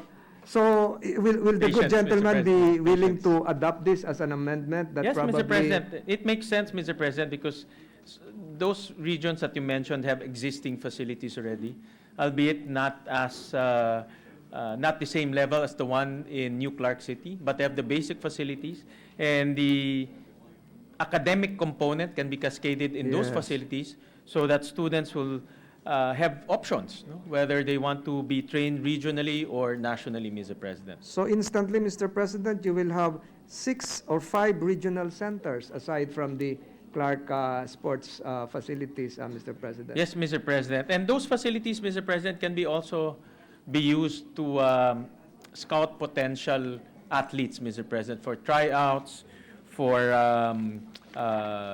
other scouting purposes, Mr. President. Mr. President, I have no further questions. I fully support this measure advocated by Senator Gatchalian, and I thank him for answering my questions. Thank you, Mr. President. Thank you, thank you, thank you, to the good gentleman from Cavite. Majority Leader. Yes, thank you, Mr. President. Just in line of the questioning of Senator Tolentino, I wasn't really going to ask questions, but just for clarification, what we'd like to establish, Mr. President, if I'm sure the good sponsor, my compadre, will agree, is like a super program for sports, similar to maybe a Gintong Alay, wherein at that time, during the President Marcos's time, they got all the super athletes, put them together, if I'm not mistaken, it was in Baguio, and trained them there. Is this really the purpose of the establishment of this high school? Because if we don't train super athletes here, it will just be a duplication of all high schools where they have a sports program. Because whether it's in Bukidnon, in Makati, or in Zambales, or in Iloilo, each high school has a coach, they train for Palarong Pambansa. So, I'd like to ask our distinguished colleague if it is that is the purpose, to come up with a super school for super athletes. That's true, Mr. President. And the super school will also employ super coaches in the Yeah, future, top of the- Mr. President. top Top of of the the- line coaches, top of the Mr. line President, because that's coaches, also yeah. very important, Mr. President. So yes, in the early stages of the school, it will train super athletes. It will contain super facilities, world-class facilities. But in the future, how will the choices be made, Mr. Chairman, Mr. President, with our dear distinguished colleague? Because anybody can apply, or could we put in a coletilla that they must be winners of the 3 major sporting events of the country, which is Palarong Pambansa, the Batang Pinoy, and the Philippine National Games? Because I was asked by the Minority Floor Leader, how do you choose the national athletes? They have to actually win these 3 championships. And of course, the NSA will also conduct its own national championships. But usually they're winners of the Philippine National Games, Palarong Pambansa and Batang Pinoy. Could we put a criteria, Mr. President, that the winners, whether silver, gold, bronze, silver, or gold, silver, bronze, ang mga mabigyan preferential treatment for this high school? Because mahirap naman, everybody will apply, then they're not really interested in sports, but because they just want to apply, they can apply. Was there a possibility that could be the criteria for choosing these athletes, or these student athletes? But it's not in the law. Itong slide 13. Di ba, Tito? Ayaw mo naman parang ordinary high school. Okay. All right. Mr. President, in slide 13, Mr. President, let me just randomly point out some of the admission requirements, Mr. President. In number 3, the student must be talented or have exceptional skills in their preferred sports, have participated in national or international sports competition, pass the skills related to tests appropriate for the sports. These are some of the admission requirements, Mr. President. So it's you included number 2, which is athletes from the national pool, as well as winners. Yes, Mr. President. Because there are athletes from the national pool. In other words, the nationally recognized athletes that are not winners in Palarong Pambansa. because they come from Yeah. private schools. Correct, Yeah, Mr. and, President. So, number 2, athletes from the national pool, winners in the Palarong Pambansa, and champions in the regional meets, Mr. President. These are some of the admission requirements for the school, Mr. President. Is there a tuition fee here? Do they pay tuition fee? No, Mr. So this is President. free. These are scholars ng bayan, magiging scholar Yes, ng Mr. bayan. President. So I'm happy to see that they must go through certain criterias for admission. So, and also maybe in tune with coming up with the super facility, we'd like to say, for the athletes. Maybe a regional setup might not be too practical. Yes, Mr. President. Imagine you'll have 16 schools. Probably what would be more practical will be Luzon, Visayas, Mindanao. Yeah. But, Mr. President, we yes. included in the powers that they can establish other regional centers in the future, Mr. Yes. President. But practicality-wise, kasi yeah. you want to keep it at least the maximum 3, which is Luzon, Visayas, Mindanao, because you want to keep the exclusivity of Correct. the. I of do the agree, facility. Mr. President, and that's also the concept of the Philippine High School for the Arts. But the Philippine High School for the Science, or Philippine Science High School, have regional areas. Regional areas. Regional areas. So I know for the arts, it's only in Makiling. only in one in Makiling, Makiling. Mr. President. But going by the model of the Philippine Science High School, they have regional or provincial schools. Yeah. And this really depends on the situation. If they have a large pool of science-oriented students there, then they put up a school there. But, And also- but you're right, Mr. President. Yes. Initially, it should be concentrated in one location so we can take Yes. advantage of the talent, Mr. Yes, President. and the facility, Mr. Correct, President. Mr. President. Which we already have because of the SEA Games. Correct, Mr. President. And I just like to join the good gentleman from Cavite that you should include more martial arts sports or Of course, individual Mr. sports. President, we will. Because he's also how many medals did kickboxing win? 6 golds. How about our niece, Mr. 3 President? golds. Kami, 14 golds. Wow. And Baka 5 silvers and 1 bronze. 1 bronze ba tayo or all silver? 2 bronze, 4 silver, and 14 golds. So, because there are regional meets now, Asian Games, and now even Olympics, for example, karate, taekwondo, these are individual Contact martial sports, arts, Mr. contact President. sports, where we do exceedingly well. I do agree, We do Mr. very President. That's why the selection of the sports Why- will okay. be dynamic, Mr. President. Really depends on the situation and also on the national policy, Mr. President. Thank you, Mr. President. Thank Well, you. I can't ask any more questions because the Deputy Minority Floor Leader would like to ask more questions. May we recognize Senator Senator Gordon, Mr. President. Senator Gordon is recognized. The progeny of the real majority floor leader just spoke, and I'm willing to admit that, Your Honor. Your Honor, I just had to fulfill a commitment in about 15 minutes, so I was supposed to, from the very beginning, I thought I was next to the minority floor leader, and then that's all right. You know, I'm always taken for granted around here.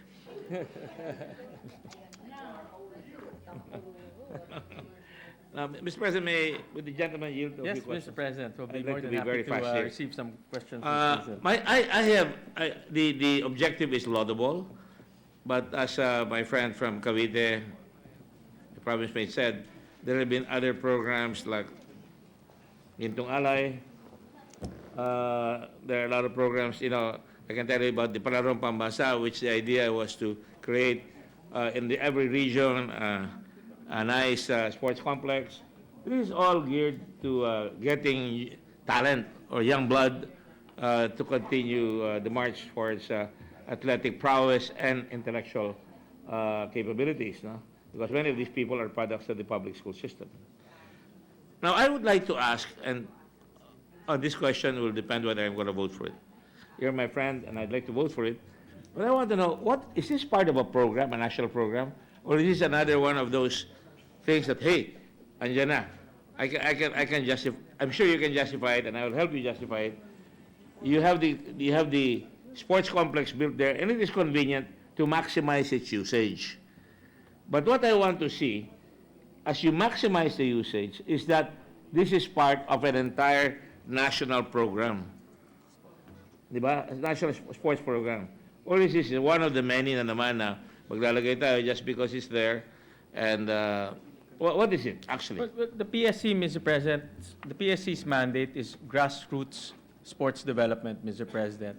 And the objective of this Philippine High School for Sports is to develop potential athletes at an early age, Mr. President.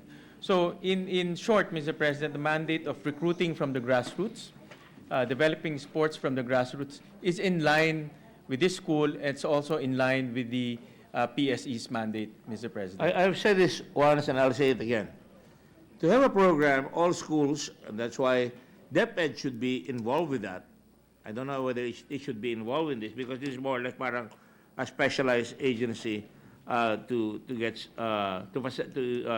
intensify talented the development of talent by young people who are gifted.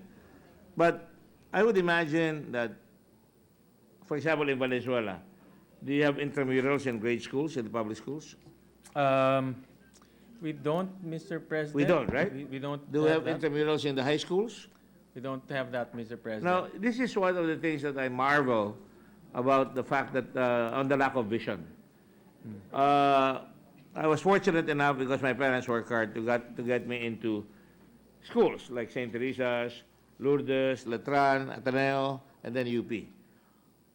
All these schools that I went to had intramural programs, or grade school to grade school, high school to high school, and they had sports contests. So I got involved in sports pretty quickly. You know, here you're actually doing what I think you're doing is really creating like what Kai Soto is doing in America.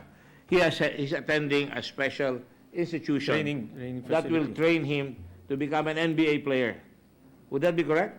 Only there, he doesn't have the educational Correct, skills. Mr. President. This one Yes. has the academic component, Mr. President, which is essential in the development of the athlete as a complete person, Mr. President. Well, we are all aware, Mr. President, and I'm not blowing air on our school. No, my schools are UP and Ateneo in the UAAP.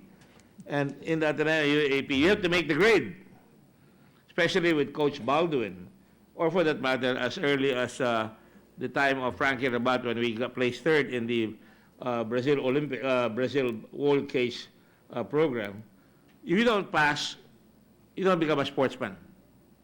You have to get the grade, take care of your mind, mens sano, before you take care of in corpore sano, in a healthy body.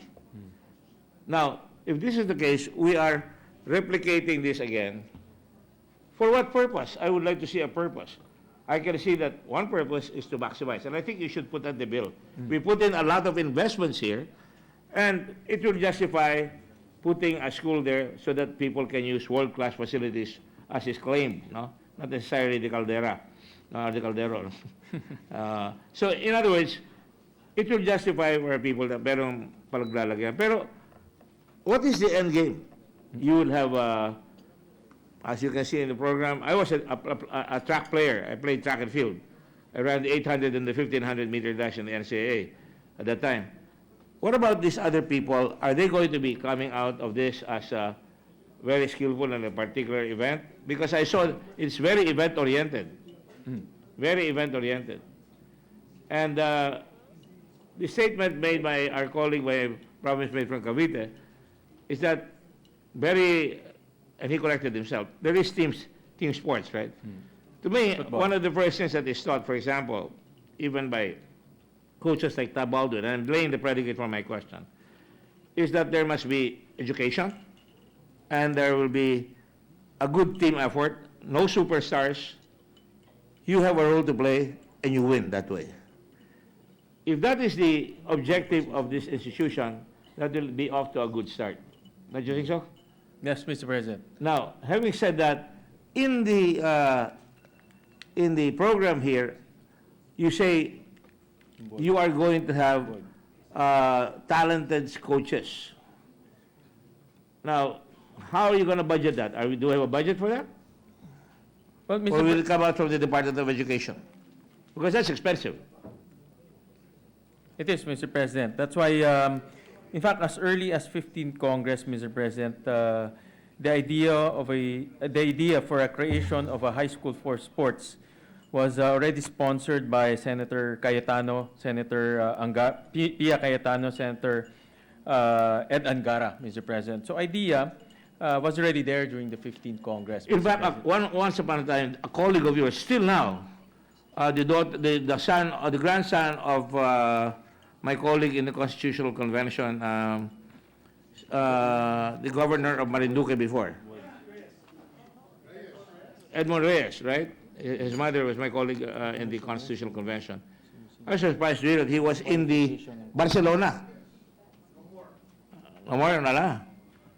But he was playing football. Or for that matter, I think Sani Angara's son is so concentrated on tennis, he's giving a lot of time to tennis. Of course, I'm sure Sani is not going to forsake the education of his son. So it's a very elitist, very concentrated institution that you're going to create. And I think it should be at the end game. To my mind, the money that we're going to put in here should be used in generating sports on the, after all, you now have all these palarong pambansa areas. A lot of gymnasiums are being built. This is a project of Congressman Soso, project of Mayor Soso, this gymnasium. And yet, you are saying that you're going to spot talent and you're going to bring them to the school, educate him, which I think is good. But in reality, a lot of people out there in the countryside should already be baptized in the era of competitiveness and teamwork and discipline on the grade school and on the high school level. Do we have that program? The answer is no, right? The answer is yes and no, Mr. President. What the good gentleman from Cavite mentioned earlier, that DepEd has the mandate to develop potential athletes on the ground, Mr. President. That's why they have this Palaro Pambansa, and also they promote sports in their own schools, Mr. President. And it's also embedded in the K-12 program, Mr. President. But this school intends to take it further, Mr. President, by developing and honing their athletic skills, Mr. President. I understand that. And there were several questions made by the Minority Floor Leader and the Congressman, the Senator from Cavite, and that, bakit nasa DepEd yan? Bakit hindi sa hindi sa National Sports Commission? Bakit DepEd ang papatakbo? And you said it's for the education, etc., etc. But really, that's why I say it should be the end game. Dapat nakapag-aaral na yung bata at least ng high school, and that this is going to be an elitist program where you can now maximize the talent of the kid developed to the national sports system. Yes. Mr. President, the philosophy here is to recruit potential athletes as early as possible, Mr. President. And from the model I saw in Singapore, you have athletes as young as 13 years old, being trained already to be potential national athletes, Mr. President. So the concept here is to locate these potential athletes and use the DepEd infrastructure also to locate those athletes. But definitely the PSC, because of its grassroots development mandate, grassroots sports development mandate, the technical requirements will come from the PSC, Mr. President. But in truth and in fact, many of the outstanding athletes that we get nowadays are products of mixed marriages. Phil Ams. Even in football, we get Phil Germs. Things like that, right? Correct, Diba? Mr. President. I So, agree. nasaan yung pool ng talent sa baba? Wala rin. Ang nakukuha natin pa na yung mga hybrid na kumain na mas masarap kaysa sa Pilipinas, na-train sila sa eskwela ng ibang bansa, at tapos ngayon kukunin natin sila meron nga kaming natatawa nga ako ngayon baliktad yung player ng Ateneo na si ipataas natin si Kai Soto, no yung galing sa Ivory Coast. si the big guy Wala si Joel. Hans Kwame. He wants to be a Filipino citizen. And I'm only so happy because he's going to land in my committee. You know, he wants to be a Filipino citizen because he wants to carry the Filipino colors and he loves the Philippines. He grew up here and we have absorbed him. At least if this is what I'm hearing is correct. I want to say, just because we want to be a champion, we will give instantaneous citizenship to a foreigner pagkatapos aalis siya. For example, Blatch is a citizen, right?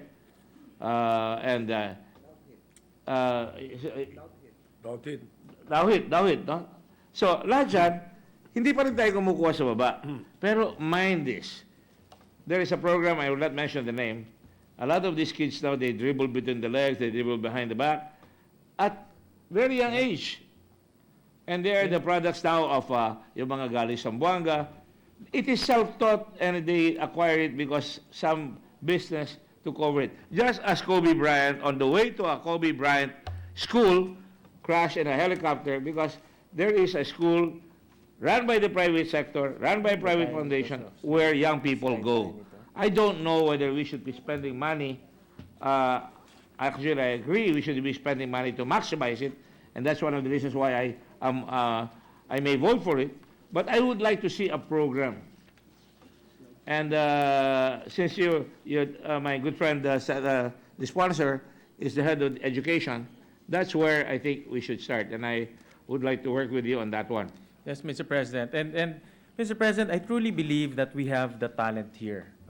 With a population of 100 million, we have the talent and we have No the doubt. potential talent.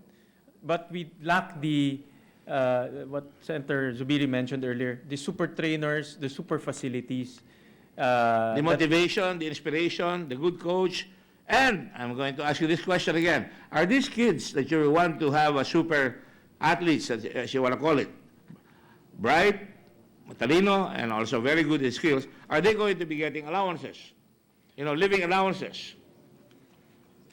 So that they have They a should, dorm. yes, They Mr. will use President. dorm. Yes. They will have to eat. They will have to, nagtatsaga ako dito, tapos wala akong pangkain, wala akong pangbili ng equipment. Yes. It is an incentive. And that's one question I have. Yes. Yes, Did we Mr. President. overlook that, or is it part of it? Yes, Mr. President, it's part of it, Mr. President. The incentives and also the allowances part of it, Mr. President. And Mr. President, I just want to point out in slide 15, I did a little bit of research.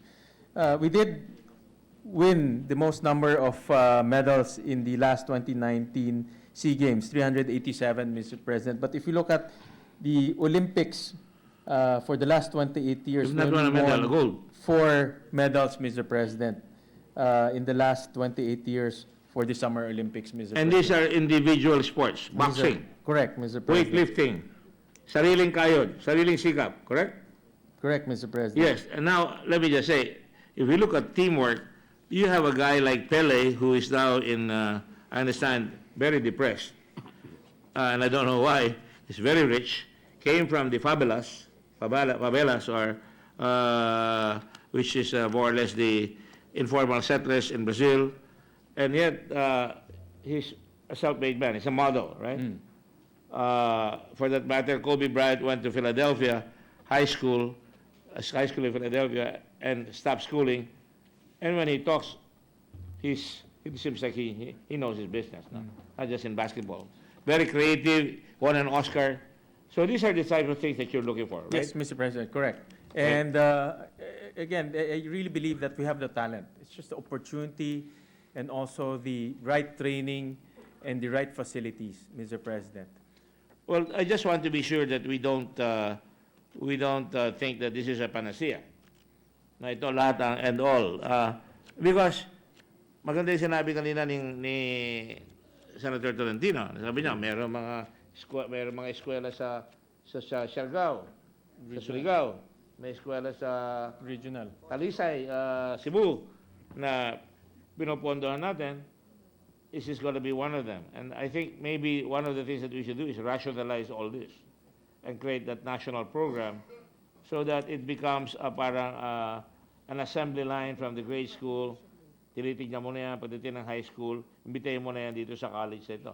And besides, if I look at your title, look at the title of the bill, it seems like you're creating only one high school. But in reality, you said earlier under the questions of our minority floor leader, you said there will be other systems that will fall under the umbrella. So may I suggest that creating and establishing the Philippine High School for sports system. It is a system. So it doesn't end up to be kayo lang, no? Hindi kami nabibigyan because wala kami dun sa lugar na yan. Hindi kami matutulungan dahil we're not part of the system.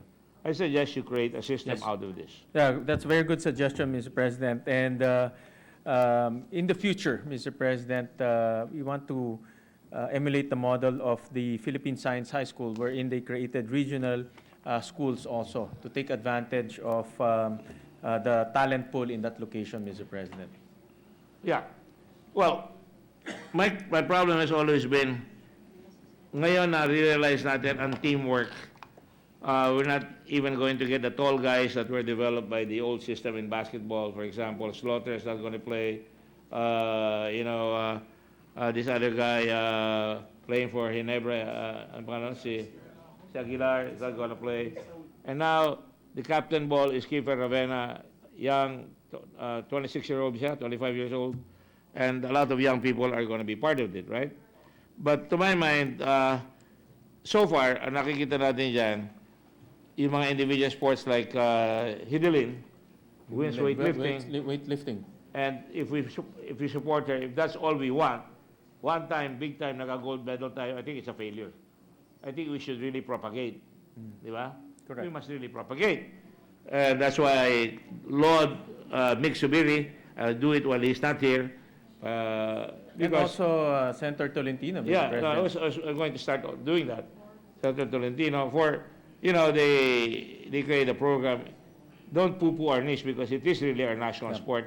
And even if it's not an Olympic sport, you Not produce, yet, Mr. President. you produce the spirit of competitiveness. You produce the spirit of discipline. And I think, to me, that's important. And another example would be Alexandra Ayala, 15 years old. She's now one of the top players of the world in tennis. She practically won 2020 Australia Open in the doubles, I think, for young people, right?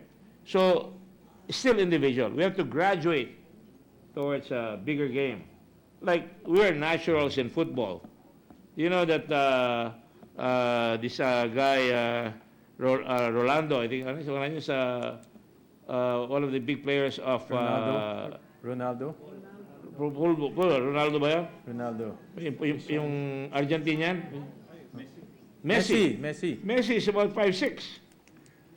And how many people are, strong? I'm happy that in Iloilo, they have this program in Baratok Viejo, no? Nuevo. And they have a good program. And then this people in transportation, Ceres, they have developed a football stadium and they've developed an international team. So on its own, if we invite business to come in here, then we get young people to play at an early age, then you can actually bring them here. But you really have to make it number one because it's going to inspire others. My dream is to go to the Philippine Science High School. My grandson was I have to say this, so my daughter will love me more. He was accepted sa Philippine Science High School, and when he asked me, sabi ko, leave that to those na walang kakayahan economically. Kaya mo mag-aral sa Xavier, diyan ka mag-aral, and you'll go to the States anyway later on, but some guy out there should get your place. In the same manner that when the school is built, when you start getting from the provinces and from somebody from poor background gets in there, his dream will be fulfilled because you're giving him this opportunity. Diba? And that's why, ang last question ko, paano yan pagka isang congressman lumapit o isang senador para wala naman sila masabi sa atin. Boss, pamangkin ko yan, pasok mo yan dyan. Hindi, wala kang budget. Is that possible? Very possible. That should not be possible, Mr. President. I know, You have to but be it's very very strict with possible. the admissions, because in the Philippine Science High School, I know for a fact that they're very strict with the admissions program there. Even though the Senate has one seat in that school, the Philippine Science High School is very, very strict with their admissions program. My answer, sir, is it's right and wrong. Wrong if they force upon us somebody who's totally not that well endowed but because he's congressman, he'll push it, or he's senator, he'll push it. Yeah. That's why I want to go back to the academy and say, senators and congressmen should sponsor one cadet so that it's distributed, but it's up to the academy to accept. If he doesn't make the grade, no way, Jose. Same thing here. Yeah. So that's what we want. If we're going to fund this, we better make sure that we get the best of the best to make sure, and that must be strictly enforced so that you create a tradition of excellence that must be followed every year. And again, if you connect this to a national program, I think we'll be successful, more successful. I truly believe that, Mr. President. And well, thank you for all the suggestions, Mr. President. And definitely, at the end of the day, it's a national program that will dictate also what type of sports that the school should focus on, Mr. President. So my suggestion is, I'm not a member of your committee, I wish I was, but we call the Philippine Sports Commission. Practically, I want the Philippine Sports Commission to run this if this is going to be it, no? Because they would have something to prove. The Department of Education will always prove education is great. But for the Philippine Sports Commission to run this, it will be a challenge to them to produce magagaling na mga bata para gagaling talaga ang ating sports program. But to me, it's a speck in the ocean. The real ocean is out there in the provinces, in the rural areas, in the intramurals that you're going to conduct. And when we do that, I think we'll get and it comes with development as we improve. Yes, Mr. President. As we improve with all the OFWs, with all the new investments in BPOs, and a lot of young entrepreneurs doing cuisine, doing culinary works, doing inventions, entrepreneurial work. I think that is a corollary to success in sports and in education. Correct, Mr. President. And in most, from my observation, most of the developed nations, the tendency is to win more in the Olympics, and because they're better funded, their nutrition is better, they have access to better coaches, and it's true that the rise in our economy comes also the natural rise in sports development and talent development, Mr. You President. are always going to Singapore as I used to do when I was younger. I thought you were a Singaporean, quite frankly. No. When you were in Senator Dillon, I thought he was a Singaporean. Senator Dillon said I look like a student, Mr. President. No, you were looking at the ladies where they were firing. One eye was looking at the other. Well, Mr. Levity aside, my point is Singapore is a very rich country. They have a developed armed force, they have a developed economy. How many gold medals have they won? So it's not the gold medal. It's the status of a community of people that are endowed, inspired, motivated to excel and to compete. And that is the essence of it all. That's true, Mr. On President. that note, Mr. President, I will vote for this. Thank you, measure. Mr. President. Thank you for the wonderful suggestion, Mr. President. It will continually enrich the proposal, Mr. President. Thank you. All right, just out of curiosity, I've been in the sports arena for a long time. Do they have this in other countries, the high school for sports? Yes, Mr. President. In Southeast Asia, I showed earlier, in Singapore, they have Malaysia, they have Thailand, Mr. President. These are the countries that have a specialized sports school, Mr. President. Yes, but Indonesia, and like the Philippines, we have over 100 million population, right? Yes, Mr. President. Okay. Correct. The population of Sweden is 10 million. They have 652 gold medals in total. In the last Olympics, they added again another 2 gold medals, 6 silvers, 3 bronzes. Population of 10 million. Serbia has a population of 8 million. As of the last Olympics, they have won 2 golds, 4 silvers, and 2 bronzes. Does it have anything to do with genes? The Philippines with 100 million, not a single gold medal. Mr. President, I think the Senate President is a former athlete, Mr. President. I think that question can be best answered by the experience and observation of the Senate President. But personally, Mr. President, I believe it's a combination of the proper training the early intervention, Mr. President, because the early intervention is also very important. And we've seen the Senator Gordon mentioned Kai Soto. He's a 16-year-old who is being trained in a specialized basketball school, Mr. President. So if we give early intervention and the right intervention, I truly believe that we can develop Olympic athletes, Mr. President. This is my own personal... We hope this is the silver bullet, so that the thinking that it might have something to do with the genes is incorrect. Mr. President, it will give us a fighting chance. All right. This is a fighting chance for us, Mr. All right. President. Senator Ontiveros is recognized. Thank you, Mr. President. Just one question or point to which I would appreciate the comments of the good sponsor. I was actually starting to become uncomfortable with some earlier talk about super facilities for super athletes trained by super coaches, although I appreciate the role of elite sports and elite athletes.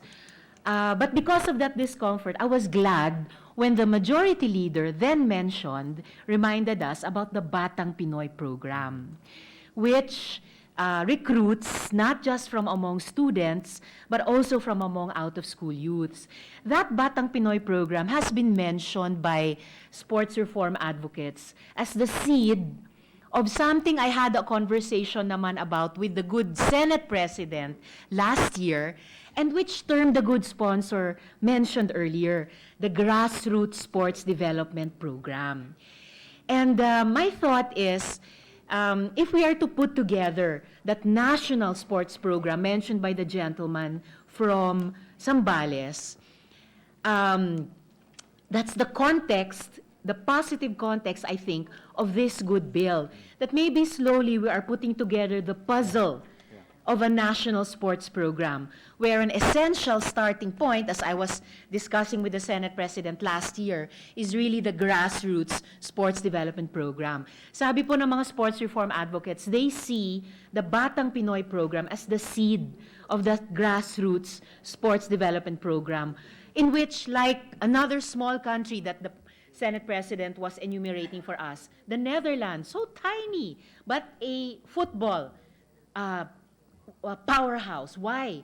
Because they recruit and train kids in every little village or barangay of theirs from grade school, make sure that those in the grade school varsity teams graduate into the high schools, and where in the high school varsity teams, from there they graduate to the collegiate varsity teams, and then into their palarong pambansa-like sports programs going through their version of a Philippine high school for sports. So does the good sponsor also share my hope of this representation, that in this 18th Congress, we, the Senate, can help put together the complete puzzle of a national sports program for the country, not neglecting, but in fact, giving premium to a grassroots sports development program, You're absolutely Mr. correct. President. Absolutely correct, Senator Ontiveros. The Palarong Pambansa is only the first phase. No? The Batang Pinoy program is the first phase. You locate the child, you scout for good athletes, but then again, the missing link is, where do we train them? Which facilities do we bring them to get proper nutrition, proper proper clinical treatment, proper sports program, without sacrificing the academics, because the academics is very important. No? So this actually the intermediate intervention, all the way going to a professional or even a national Olympic athlete. No? So you have the Batang Pinoy Palaro as the grassroots program, and you have this high school for sports to train these elite athletes going towards becoming a national Olympic athlete, Mr. President. Thank you, Mr. President, and thank you to the good sponsor. As a non-athlete but passionate spectator, supporter of those dreams about a grassroots sports development program, and as a parent also na binabantayan ko talaga yung academic formation ng mga anak ko, then I look forward to supporting this bill. Salamat po, Mr. President. Salamat, good sponsor. Thank you. Thank you. Okay, Good for gentle lady from round two, Bayan. Senator Tolentino for round two. Thank you, Mr. President. I was just reminded by my seatmate, the good gentleman from Davao del Sur and Marawi, and Marawi. because he studied in Marawi, Mindanao State University, I was reminded by him through a question with the permission of the good sponsor, why is it that there has been no outstanding PBA basketball players coming from the highlands, Cordillera, Ifugao, Kalinga, Apayao. PBA basketball, Mr. Basketball. President? That's the question, the query posed to me by the good gentleman from Davao del Sur. So, Mr. President, And what is the answer? I don't have any answer, Mr. President. That's what I will propound to the good sponsor, I think it's Mr. related President. to what the good Yes. Senate President said earlier. I think the selection of the sports is also very important. Like, for example, we're very passionate with basketball, but we all know that the average height for a male is about 5'10", 5'11". So this doesn't give us a very good chance of winning any Olympic medal, Mr. President. So we have to also be cognizant of our limitations and also our potentials, Mr. President, for that matter. I think that's correct, Mr. President, but I have to state this again, and modesty aside, during the Southeast Asian Games, 2 of my gold medalists came from Kalinga. These are warriors. I will now be invoking, Mr. President, Republic Act 8371, the Indigenous Peoples' Rights Act. Ito po yung ating mga katutubo. Sa tatanungin ko po, Mr. President, the good sponsor, meron po bang puwang yung ating mga lumad, yung ating mga aita, yung ating mga kalinga, dito po sa panukalang batas na ito na magkaroon ng sports high school? Or will just this be an elitist school? No, Mr. Na President. yung mga walang sapatos, baka hindi naman makapunta na o baka ma-discriminate sila, Mr. President. Indeed, Mr. President, this will be open to all. Definitely, we will not look at which region you will come from, what is your ethnicity, or what is your ethnic tribe will be. This is open to all Filipinos, Mr. President. So it will not be discriminatory in terms of... No, definitely not, Mr. President. Because ganun din po yung binanggit ko kanina dun sa committee hearing ni chairman ng Committee on Public Orders, Senator Bato, who probably would like to interject, na sana po sa recruitment ng kapulisan, PMA, magkaroon din po ng puwang yung ating mga katutubo, kahit po sila ay minsan nadidiscriminate. Tama po ba yun? Yes, Mr. President, I absolutely agree, Mr. President. Senator De La Rosa, you were intervening. Yes, Mr. President, thank you. With the indulgence of my seatmate and the good sponsor, I would like to answer the question. Yes, Mr. Maybe the people from Cordillera are not really keen about basketball, but remember, they are the ones excelling in the field of mixed martial arts. The one championship, very, very popular mixed martial art tournament going all around Asia is being monopolized by our brothers from the Cordilleras. So maybe it's, as said by our good sponsor, it is a matter of choice. Cordilleras love to engage in combative sports, Actually, Mr. not really on President, basketball. may I add to the discussion? Majority Leader. Yes, he's up. The good gentleman from Davao del Sur, Senator Bato de la Rosa, is absolutely correct. During our time in Wushu, the Sanshao, which is the combat sports for Wushu, not the demo sports, was all members of the Cordilleras. And so much so, they're good warriors. The Team Lacan now were the champion. We honored him here. We gave him a resolution of honor. Foylan. Folayan. Si Folayan Folayan. is a Igorot, And I'd like to put on record also, your men in the SAF 44, half of them were actually More than half half. are More than from half. Cordilleras. And we had a Medal of Valor awardee here recently. It was awarded also a resolution from the Senate. Was also, if I'm not mistaken, a Cordilleran or Igorot. So talagang magagaling pagdating sa combat arts. Magaling sila. So therefore, Mr. President, if I may, to the good sponsor, yung ating gagawin na Philippine sports sa high school should not limit the events on the ones listed. Yes, Mr. President. Nakita mo kayo na. Correct. Baka pwedeng mag-concentrate tayo dyan sa mixed martial arts. Yes, Mr. Pero President. nag-excel talaga tayo. Correct, Mr. President. In the future, yes, Mr. President, we will not limit. Definitely, those were not the No limitations. those are not the only sports that will be taught in that area. It will Also- be it can be expanded, Mr. President, to other sports. In Mr. that President. case also, please be reminded that not only the IPs, you have to look at the standbys. Why? What is the #1 sport in the world where the Filipinos are world champions aside from 10-pin bowling? Billiard. Billiards. Yun. Precisely. Why? Because in every street in the Philippines, there is a billiard hall. Ang nagpupunta at naka-standby, standby, hindi nag-aaral. Oh, what do we do about these guys, no? Mr. President, Sila Django, sila Bata Reyes. yeah. Puro hindi nag-aaral eh. Those will be called studying standby. Kasi mag-aaral na ho siya dito eh.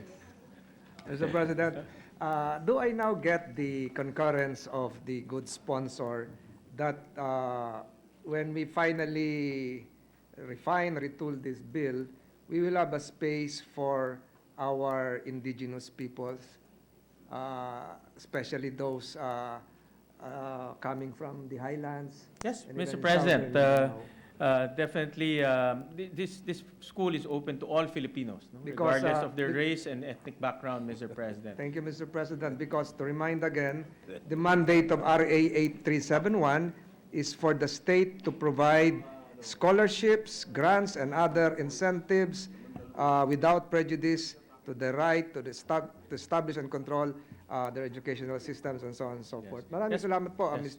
Yes. Mr. President. One last question that probably for me is very important. Had it not been, Mr. President, for the coronavirus that the scare we're experiencing right now worldwide, we would have hosted in the New Clark facilities the Southeast Asian Games Para Games version, Mr. President. That's correct, Mr. Composed President. of 20 sports, 2,000 athletes from 11 countries, Mr. President. And after the Tokyo Olympics, Mr. President, come September of this year, August 25 to September 6, the Tokyo government will be hosting the 2020 Olympics Para Games, Mr. President. Mr. President, what I'm now will be asking the good sponsor is that will there be space for persons with disabilities in this projected high school? Because under Republic Act 7277 or the Magna Carta for Disabled Person, the Department of Education shall establish special classes in public schools, in cities, for persons with disabilities. I'm now referring, Mr. President, to our para-athletes for archery, wheelchair basketball, sitting volleyball, badminton, wheelchair tennis, and so on and so forth.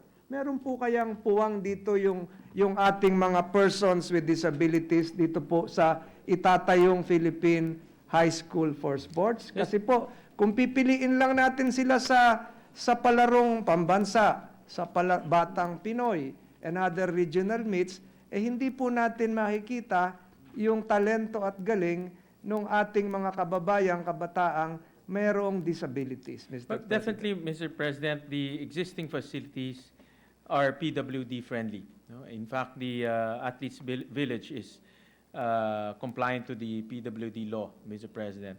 And if the national policy will be to train athletes with disabilities, then that can be accommodated because the facility itself, no, the most important, Mr. President, is the facility also. If they can cater persons with disabilities, and it can cater to persons with disabilities, Mr. President. So, Mr. President, we will be having an elite group of para games athletes selected and properly coached, given the proper nutrition, given the proper incentives to comply with Republic Act 7277, the Magna Carta for Disabled Persons, which mandates the states to provide sports and physical fitness program for our disabled athletes. Meron pumpuang na ganon at i-develop po natin sila. Yes, Mr. President, that is a possibility because the board is given the authority and the power to select which sports to focus on. And the facilities, like I said earlier, the facilities are already PWD friendly and equipped to train PWDs, Mr. President. And as you mentioned, Mr. President, we were supposed to host the Para Games, Yes, Mr. President, meaning that these facilities can accommodate this type of competitions, Mr. President. Again, Mr. President, with the concurrence of the good sponsor, perhaps during the period of amendments, we can include provisions that would cater to our athletes who are specially considered to be disabled, having an adapted games for them, having special intuitive games for them, and perhaps the good sponsor would accept some amendments also for our athletes coming from the indigenous peoples group, Mr. President. Yes, Mr. President, I would love to look at the proposed amendments, Mr. President. Kung ganun po, Mr. President, napakaganda na pong panukalang batas ito at malugod po nating susuportahan itong napakagandang panukalang batas sa Senate Bill 1086. Maraming salamat po, Mr. Maraming President. salamat to the gentleman from Cavite. All right, the Majority Leader. Thank you, Mr. President. Mr. President, to allow our colleagues to study the measure further, move to suspend consideration of the same. All right, any objection? Hearing none, consideration suspended. Mr. President, we just have one last item on our agenda, if you allow me, Mr. President, and the permission of the body, for sponsorship of a measure, Mr. President. So with that, I move that we transfer. Maybe I move for additional reference of business, Mr. President. Additional reference of business, Secretary.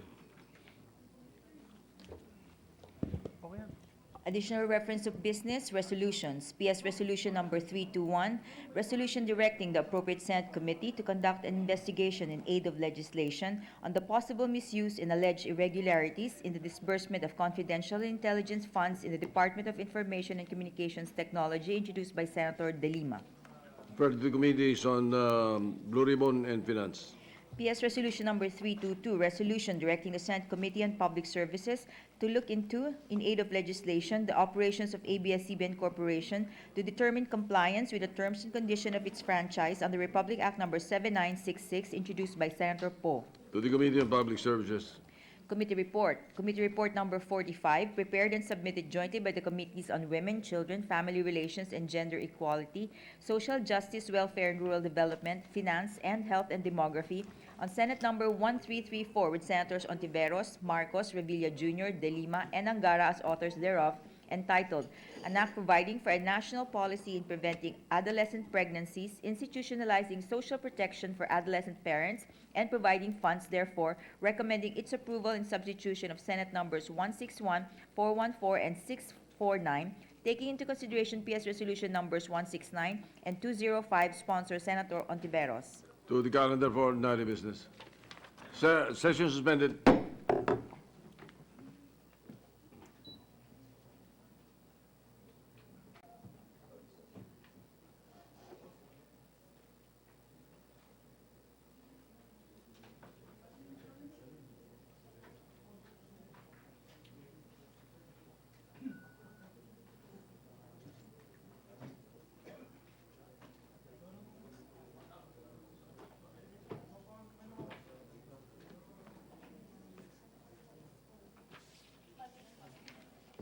the hospital. He has to go to the hospital daw. I don't know, he left right away. Must have been emergency. Saan ba tayo? Ready to resume, Mr. President. Session resumed. Mr. President, I move to transfer from the calendar of ordinary business to special order, Senate Bill number 1334. I so move. Any objection? Motion's carried. I move that we consider Senate Bill number 1334. Any objection? Motion's carried. Mr. President, we ask the Secretary to read the title of the measure.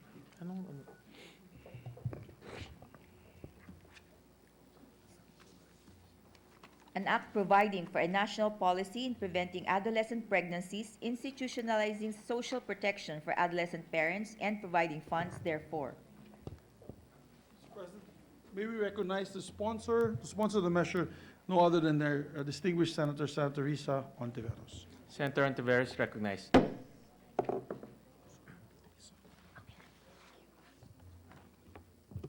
Thank you, Mr. President. Magandang, hapon po sa ating lahat. Hapon pa rin, Mr. President. Around the globe, 16 million adolescent girls aged 15 to 19 years old give birth every year. In the same period, approximately 1 million young girls aged 15 years old and below give birth. In the Philippines, 24 babies are born to young Filipino mothers every hour, Mr. President. At the end of every day, 504 children have born a child. Girls as young as 9 are reported to be pregnant. They still have the body of a child that threatens to break under the pressure from the one inside of them. Have these girls ever doubted that they would survive the birth? The prospect is just too harrowing to think of, but is a reality we can't afford to ignore. In 2012, 2,815 girls aged 15 to 19 years gave birth to their third child. 12 girls younger than 15 years had also born 3 children each. In the same year, 302 girls aged 15 to 19 years old gave birth to their fourth child, and 60 girls in the same age range were already mothers to 5 children. At an age when they should have been busy going to school and worrying about school projects, they were burdened with the heavy responsibilities of parenthood. And some girls were even more unlucky. One of the youngest reported maternal deaths in the Philippines was that of a girl who died of childbirth at the age of 11, a child in every sense of the word. In the Philippines, 128 per 1,000 girls aged 15 to 19 have died while giving birth, while 255 per 1,000 girls aged 20 to 24 died in birthing rooms across the country. The gift of life shouldn't have to come at the cost of another, Mr. President. In light of this, the Committee on Women, Children, Family Relations, and Gender Equality presents to this chamber Committee Report 45, or the Prevention of Adolescent Pregnancy Act of 2020. This committee report consolidates Senate Bills 414 and 649 by Senators Marcos and Revilla, respectively, and Senate Bill 161 by yours truly. This committee report was carefully written in order to ensure that it is a legislation that pushes for the rights of adolescents and their evolving capacities, one that is rooted in the principles of human rights and supported by interventions backed by evidence. This bill pushes for the social protection of young parents by ensuring that our young mothers are getting the health care necessary at all stages of their pregnancies.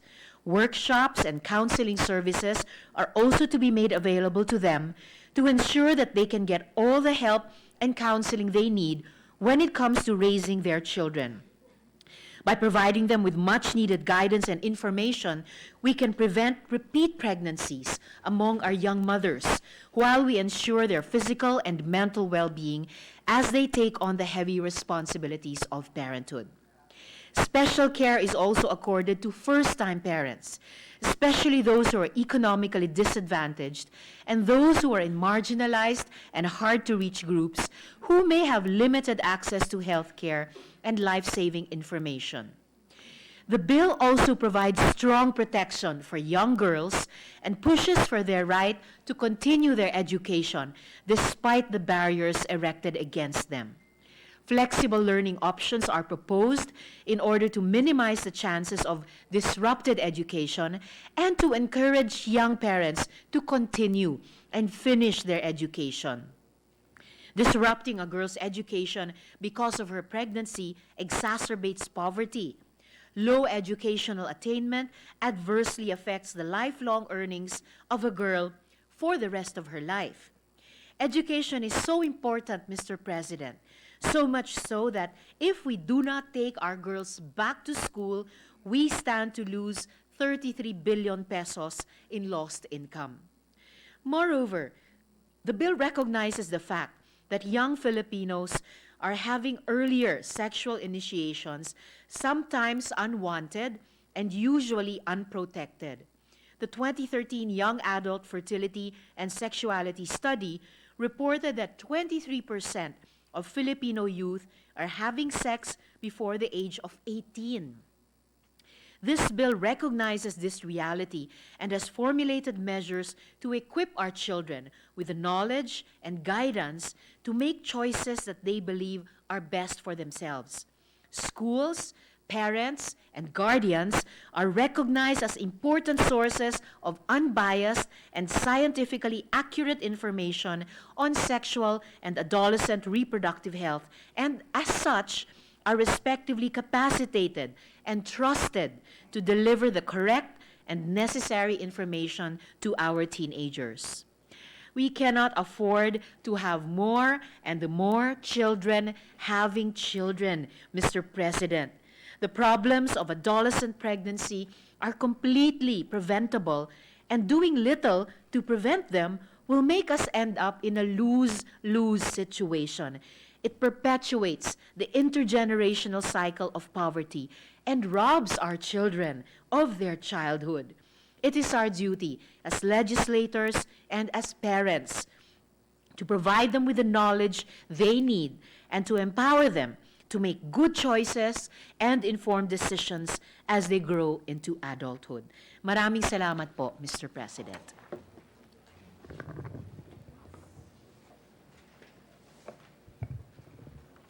Thank you, Mr. President. Mr. President, to allow our colleagues to study the measure further, we move to suspend consideration of the same. Is there any objection? Motion's carried. Thank you, Mr. President.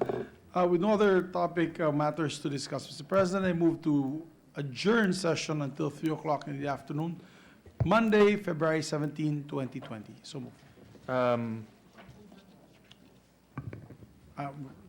1 minute suspension. Yes, sir. Great.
Oo nga, galing mo. Tignan mo. Wala na tao.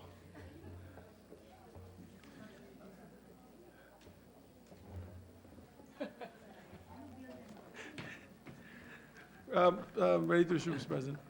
Session resumed, Mr. Yeah, President. sorry, Mr. President, I moved earlier to adjourn, but I know the good presiding officer would like to sponsor or is ready to be interpellated on his measure, Senate Bill number 1296. Unfortunately, we no longer have any presiding officer, Mr. President, due to emergency circumstances, the SP had to leave. So I'll just continue with my motion, Mr. President. And I promise the good gentleman from Valenzuela it will be the first topic on Monday. Thank you, Mr. President. That And I promise in you. exchange, we promise that our NIS will be Thank you. included in the priority List of sports programs. sports. List of sports, that's right. And since Senator Tolentino had left, maybe we can skip kickboxing. remove kickboxing. Just kidding. I'm just kidding, Mr. President. Mr. President, therefore, I go back to my previous motion, move to adjourn till 3 o'clock in the afternoon, Monday, Feb 17, 2020. Is there any objection? There being none, the session is adjourned until 3 o'clock in the afternoon of Monday, February 17, 2020.